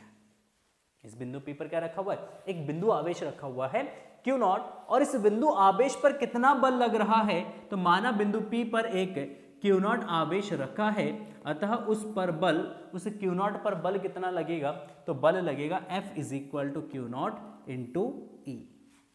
कितना लगेगा, Q नॉट इंटू ई, और E का वैल्यू यहां से रिप्लेस कर दीजिएगा, इसकी जगह पे यहां पे रिप्लेस करिएगा, तो 1/4 pi epsilon not Q by r square into Q naught, तो बल हो जाएगा F बराबर 1/4 pi epsilon not Q naught by r square, और इसी को हम क्या बोलते हैं, यही हमारा कूलम का नियम है, इसी को हम कूलम का नियम कहेंगे। ठीक है, चलिए बात करते हैं नेक्स्ट एप्लीकेशन। तो नेक्स्ट है आपका अनंत लंबाई के समान रूप से आवेशित सीधे तार के कारण वैद्युत क्षेत्र की तीव्रता। ये हर साल पूछा जाता है लगभग, मतलब पिछले 10 साल से अगर देखेंगे तो 10 साल में से ये 8 साल तो क्वेश्चन में आया हुआ है बोर्ड एग्जाम में। 10 में से 8 बार क्वेश्चन, मतलब 10 सालों में कम से कम 8 बार क्वेश्चन से पूछा गया बोर्ड एग्जाम से। और इतना सिंपल सा डेरिवेशन है कि बच्चा सा बच्चा रट सकता है इस डेरिवेशंस को, बच्चा सा बच्चा इस डेरिवेशंस को कर सकता है, आप भी कर सकते हैं। बस 2-3 स्टेप्स याद रखिएगा, 1-2 फॉर्मूला याद रखिएगा, डेरिवेशंस बहुत इजीली हो जाएगा। तो इसके लिए मान लेते हैं हमारे पास एक लंबा सीधा चालक तार है, और इस चालक तार में Q आवेश जो है वो समान रूप से क्या है भाई, वितरित है। ये एक चालक तार है और इस पे Q आवेश जो है वो समान रूप से वितरित है। इस तार से R दूरी पर मान लेते हैं यहाँ पे एक बिंदु है P, और इस बिंदु P पर हमें वैद्युत क्षेत्र की तीव्रता ज्ञात करनी है। तो इसके लिए इस बिंदु P से जाता हुआ क्या ड्रॉ कर लेंगे, गॉसियन पृष्ठ। गॉसियन पृष्ठ कैसा होगा, बेलनाकार पृष्ठ होगा। कितना, बेलनाकार पृष्ठ। देखिए इस बेलनाकार पृष्ठ के 3 पृष्ठ होंगे, एक वक्र पृष्ठ होंगे और 2 जो है आपको फ्लैट सरफेस होगा, है ना। इधर वाला और इधर वाला जो सरफेस होगा ये फ्लैट सरफेस होगा। तो अगर हम बात करते हैं यहाँ पे एक छोटा सा फ्लैट एरिया कंसीडर कर लेते हैं DS2, इस डायरेक्शन में लंबत बाहर की तरफ। इस वाले पृष्ठ पे एक छोटा सा एरिया कंसीडर कर लेते हैं, एक छोटा सा एरिया यहाँ पे कंसीडर करेंगे, तो ये पृष्ठ के लंबत बाहर की तरफ DS3, और इस वक्र पृष्ठ पे इस बिंदु P पर एक छोटा सा हम यहाँ पे लघुखंड कंसीडर कर लेते हैं। ये लघुखंड कितना भाई, DS3, इस पृष्ठ के लंबत बाहर की तरफ। ठीक, नाउ ये जो पृष्ठ, ये जो वायर है, देखो ये वायर है, इस वायर के लंबवत, अभिलंबवत दिशा में क्या निकलेंगे, इलेक्ट्रिक फील्ड सभी दिशाओं में जाएंगे। तो यहाँ से इलेक्ट्रिक फील्ड ऊपर की दिशा में होंगे, यहाँ से इलेक्ट्रिक फील्ड नीचे की दिशा में होंगे। तो इलेक्ट्रिक फील्ड ऊपर भी जाएंगे, नीचे भी जाएंगे और इधर भी जाएंगे, आजू बाजू सब दिशा में जाएंगे, बट ये परपेंडिकुलर होंगे, लंबवत दिशा में होंगे। तो देखो यहाँ पे DS3, तो इलेक्ट्रिक फील्ड यहाँ से निकलेगा, नीचे की तरफ जाएगा, ये है ना, यहाँ से ये ऊपर की तरफ जाएगा, यहाँ से ये ऊपर की तरफ जाएगा। E और DS1 के बीच में अगर एंगल देखेंगे भाई 0 डिग्री है, क्योंकि दोनों समान दिशा में है। अच्छा, DS3 और इलेक्ट्रिक फील्ड E के बीच में एंगल कितना है भाई, 90 डिग्री, तो इसका फ्लक्स कितना हो जाएगा, 0 हो जाएगा। जब भी कोई पृष्ठ इलेक्ट्रिक फील्ड के 90 डिग्री पर रखा होता है तो उस केस में फ्लक्स हो जाता है 0। तो इस वाले पृष्ठ का, इस पूरे संपूर्ण पृष्ठ का फ्लक्स कितना हो जाएगा भाई, 0 हो जाएगा। सेम DS2 और E, क्योंकि ये दोनों एक दूसरे के लंबवत दिशा में है, 90 डिग्री पर है, तो अगेन इसका फ्लक्स कितना हो जाएगा बेटा, 0 हो जाएगा। तो टोटल फ्लक्स इसका हो जाएगा 0। तो इस वाले पृष्ठ का टोटल फ्लक्स कितना हो गया भाई, 0। तो इन दोनों पृष्ठ का टोटल फ्लक्स हो गया 0। बाकी हमारा बचा वक्र पृष्ठ, तो वक्र पृष्ठ से आपका क्या निकलेगा, फ्लक्स निकलेगा। तो वक्र पृष्ठ से कितना फ्लक्स निकलेगा, तो उसके लिए सबसे पहले मान लेते हैं वायर में कितना आवेश है भाई, Q आवेश है। आवेश का रेखीय घनत्व या रेखीय आवेश घनत्व लैम्डा Q/L, मतलब इस वायर के प्रति एकांक लंबाई के अंदर कितना आवेश वितरित है, तो उसको हम बोलते हैं रेखीय आवेश घनत्व लैम्डा, दैट इज Q/L होता है। ये होगा आपका न्यूटन पर कूलम।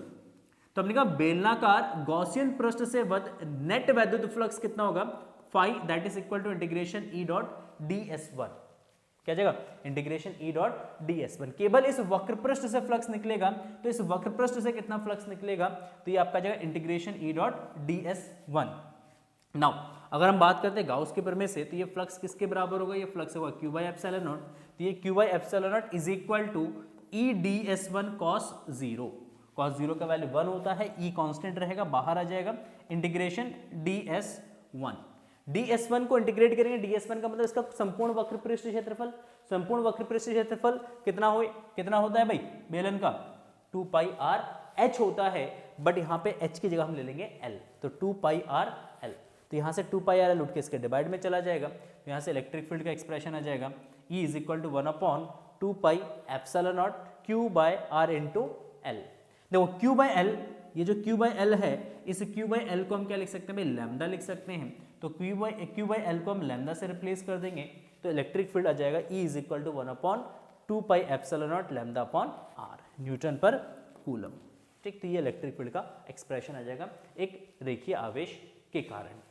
बहुत सिंपल सा, बहुत सुंदर सा, बहुत प्यारा सा डेरिवेशन है। 3-4 लाइन का डेरिवेशन से याद करिएगा, प्रैक्टिस करिएगा। नेक्स्ट एंड लास्ट, ठीक, ये भी मोस्ट इंपॉर्टेंट है भाई, हर साल बोर्ड एग्जाम में आता है, मोस्ट इंपॉर्टेंट है। अनंत लंबाई के आवेशित चादर के कारण वैद्युत क्षेत्र, अनंत लंबाई का आवेशित चादर है, उसके कारण आपको वैद्युत क्षेत्र निकालना है। तो ये हमारे पास एक अनंत लंबाई का आवेशित चादर है, आवेशित अचालक चादर है। ये कैसा चादर है भाई, अचालक चादर है। ठीक, और मान लेते हैं इसमें Q आवेश जो है वो एक समान रूप में क्या है भाई, डिस्ट्रीब्यूट है। इसमें Q आवेश यूनिफॉर्मली डिस्ट्रीब्यूट है, वितरित है। इसके अंदर कितना आवेश वितरित है भाई, Q आवेश इसके अंदर वितरित है। ठीक है, अब इस चादर से r दूरी पर, ये चादर का सेंटर है, यहां से r डिस्टेंस पर, यहां से r डिस्टेंस पर मान लेते हैं यहां पे एक बिंदु है P, और इस बिंदु P पर आपको वैद्युत क्षेत्र की तीव्रता ज्ञात करनी है। तो इस बिंदु P पर वैद्युत क्षेत्र निकालने के लिए आप क्या करेंगे, एक गॉसियन सरफेस कंस्ट्रक्ट करेंगे। तो कैसा गॉसियन सरफेस लेंगे, तो गॉसियन सरफेस लेंगे, बेलनाकार पृष्ठ लेंगे जो इस चादर को चीरता हुआ दोनों साइड में जा रहा है। इधर भी, यहाँ पे भी बिंदु P अगर है, यहाँ पे इसकी डिस्टेंस कितना है, ये P' ले लो, तो इस बिंदु की सेंटर से या चादर से जो दूरी है वो कितना है भाई, r है। ठीक, देखो जो चादर है वो इस तरीके से रखा हुआ है, इलेक्ट्रिक फील्ड इस डायरेक्शन में जाएगा या इस डायरेक्शन में निकलेगा, दोनों दिशाओं में निकलेगा इलेक्ट्रिक फील्ड। अगर दोनों दिशाओं में इलेक्ट्रिक फील्ड निकला तो पृष्ठ के लंबवत बाहर की तरफ होगा। तो इस बेलन का जो क्रॉस सेक्शनल एरिया है बेटा, ये हम कंसीडर कर लेते हैं कितना भाई, a, तो ये लंबवत बाहर की तरफ होगा, इलेक्ट्रिक फील्ड भी इस पृष्ठ के लंबवत बाहर की तरफ होगा, दोनों के बीच में एंगल कितना बनेगा, 0 डिग्री, तो फ्लक्स हो जाएगा E.A। अच्छा, इस वाले पृष्ठ के भी लंबवत एरिया वेक्टर क्या होगा, बाहर की दिशा में होगा, इलेक्ट्रिक फील्ड बाहर होगा, दोनों सेम डायरेक्शन में, एंगल आपका 0 डिग्री बनेगा, इस पृष्ठ का फ्लक्स होगा E.A हो जाएगा। तो इस गॉसियन प्रोसेस से कुल कितना फ्लक्स निकल रहा है वो कैलकुलेट करना है, उसको गॉसियस थ्योरम के इक्वल रख देना है, ई निकाल लेना है। तो सिंपली हमने यहाँ पे मान लिया कि चादर का पृष्ठ आवेश घनत्व sigma is equal to q upon a coulomb metre square, बेलनाकार गॉसियन पृष्ठ से बद्ध नेट वैद्युत flux phi is equal to e dot a plus e dot a. देखो इस वाले सरफेस से कितना फ्लक्स निकल रहा है, तो इस वाले पृष्ठ का फ्लक्स हो जाएगा ई डॉट ए, और इस वाले पृष्ठ का फ्लक्स कितना हो जाएगा ई डॉट ए। बेलनाकार पृष्ठ का जो फ्लक्स है वो जीरो हो जाएगा, क्योंकि बेलनाकार पृष्ठ से इलेक्ट्रिक फील्ड लाइंस पास नहीं हो रहा है, तो उससे उसका फ्लक्स हो जाएगा जीरो। या दूसरा आप इस तरीके से देख सकते हो, अगर यहाँ पे एक फ्लक्स एरिया कंसीडर करोगे इस डायरेक्शन में ds, इलेक्ट्रिक फील्ड आपका इस डायरेक्शन में, दोनों के बीच में एंगल कितना भाई 90, तो इसलिए थीटा 90 है, तो फ्लक्स क्या आ जाएगा आपका जीरो, तो बेलनाकार पृष्ठ का फ्लक्स हो जाएगा जीरो। तो केबल फ्लक्स इन दोनों सरफेस से निकलेगा कितना, तो ये EA प्लस EA दोनों को ऐड कर देंगे तो ये आ जाएगा आपका 2EA, और फाई का वैल्यू हम गाउस थ्योरम से लिखेंगे। गाउस का प्रमेय क्या कहते हैं, phi is equal to Q by epsilon not, और phi is equal to 2A epsilon not. इसी फाई को हम लिखेंगे भाई क्यू बाई एप्सिलॉन, और इन दोनों को ऐड करके लिखेंगे यहाँ पे 2EA। अच्छा यहाँ से E आ जाएगा तो E 2A इसके डिवाइड में चला जाएगा, 2A इसके डिवाइड में जाएगा तो E बराबर हो जाएगा q by 2 epsilon naught into A। तो हमने कहा Q upon A, Q upon A क्या होता है भाई, सिग्मा होता है पृष्ठ आवेश घनत्व, तो यहाँ पे डिफाइन किया हमने। तो Q अपॉन A, ये जो Q अपॉन A है इसको हम सिग्मा से रिप्लेस करेंगे, तो सिग्मा अपॉन ये हो जाएगा 2 पाई एप्सिलॉन नॉट। तो फाई इज इक्वल टू जो Q upon 2 pi, sorry Q upon Q कह रहा हूँ, phi is equal to sigma upon 2 epsilon naught. तो एक चादर अगर है तो उससे r दूरी पर स्थित अगर कोई बिंदु है P, तो उस बिंदु P पर फ्लक्स जो है वो आपका जाएगा सिग्मा अपॉन 2 एप्सिलॉन नॉट हो जाएगा। ठीक, तो ये दो इंपॉर्टेंट एप्लीकेशंस है गॉस थ्योरम के, इसको जरूर प्रैक्टिस करिएगा। और इतना शॉर्ट डेरिवेशंस बेटा कोई नहीं करवाएगा, इतना शॉर्ट इसलिए करवाया, कोई इंटीग्रेशंस नहीं, कुछ नहीं, इसलिए ताकि बायो वाले बच्चे भी बहुत इजीली डेरिवेशंस को याद रख सके, है ना। बायो वाले बच्चे भी डेरिवेशंस को याद रख सके, वो भी समझ सके डेरिवेशंस को बहुत अच्छे तरीके से, इसलिए विदाउट इंटीग्रेशंस मैंने यहाँ पे डेरिवेशंस करवाया है बहुत इजी तरीके से, ताकि आप इसको लर्न कर सके। तो आई होप आपको ये वीडियो पसंद आया होगा। अगर वीडियो पसंद आए तो प्लीज़ वीडियो को लाइक कर दीजिएगा, अपने दोस्तों के साथ वीडियो को शेयर ज़रूर करिएगा। ठीक, अभी तक कमेंट सेक्शन में प्यारा सा कमेंट नहीं लिखा तो लिख दीजिए प्यारा सा कमेंट, आपको वीडियो कैसा लगा उसके बारे में अपना सजेशंस कमेंट सेक्शन में दे सकते हैं। किस टॉपिक पे, किस चैप्टर पे आपको वीडियोस चाहिए बेटा, वो टॉपिक और चैप्टर का नेम आप कमेंट सेक्शन में लिख सकते हैं। ठीक, जिन बच्चों ने अभी तक 100 इंपॉर्टेंट न्यूमेरिकल्स की सीरीज स्टार्ट नहीं करा है बेटा, आप जाओ, जितने भी न्यूमेरिकल्स के वीडियोस मैंने डाले हुए हैं इंपॉर्टेंट न्यूमेरिकल्स से, वो सारे न्यूमेरिकल्स आप प्रैक्टिस करिएगा। डेफिनेटली बोर्ड एग्जाम में उन्हीं न्यूमेरिकल्स से आने वाले हैं। पूरे बुक में से 50 मोस्ट इंपॉर्टेंट क्वेश्चंस की भी एक सीरीज हमने स्टार्ट किया था, जो ऑलमोस्ट हमारा खत्म हो चुका है। 7 पार्ट है उसके, एक पार्ट और बचा हुआ है जिसमें लास्ट चैप्टर के 1-2 क्वेश्चंस हमारे बचे हुए हैं, वो 8 पार्ट्स में हम लोगों ने डिस्कशंस करना है उसके बारे में। तो जिन बच्चों ने 50 मोस्ट इंपॉर्टेंट क्वेश्चंस नहीं देखा है तो आप लोग जाओ प्लेलिस्ट में विजिट करो, वहाँ पे भी आपको इंपॉर्टेंट क्वेश्चंस के वीडियोस भी मिल जाएंगे। अब हम जो स्टार्ट कर चुके हैं वो रिविजन्स वीडियोस, हम चाहते हैं शॉर्ट से शॉर्ट, कम से कम टाइम के अंदर हम हर एक चैप्टर्स को रिवाइज कर पाए। अगर आधे घंटे में हो सकता है तो आधे घंटे में हम चैप्टर्स को रिवाइज करें, ताकि आप अपने टाइम को सेव कर सकें और अपनी प्रिपरेशंस को बहुत अच्छे तरीके से कर सके। तो आप लोगों से रिक्वेस्ट है, प्लीज़ वीडियो को लाइक कर दीजिएगा, तो अपने दोस्तों के साथ वीडियो को शेयर ज़रूर करिएगा। चैनल पे फर्स्ट टाइम विजिट करें तो चैनल को ज़रूर सब्सक्राइब करिएगा। मिलते हैं नेक्स्ट वीडियो में, तब तक के लिए थैंक यू।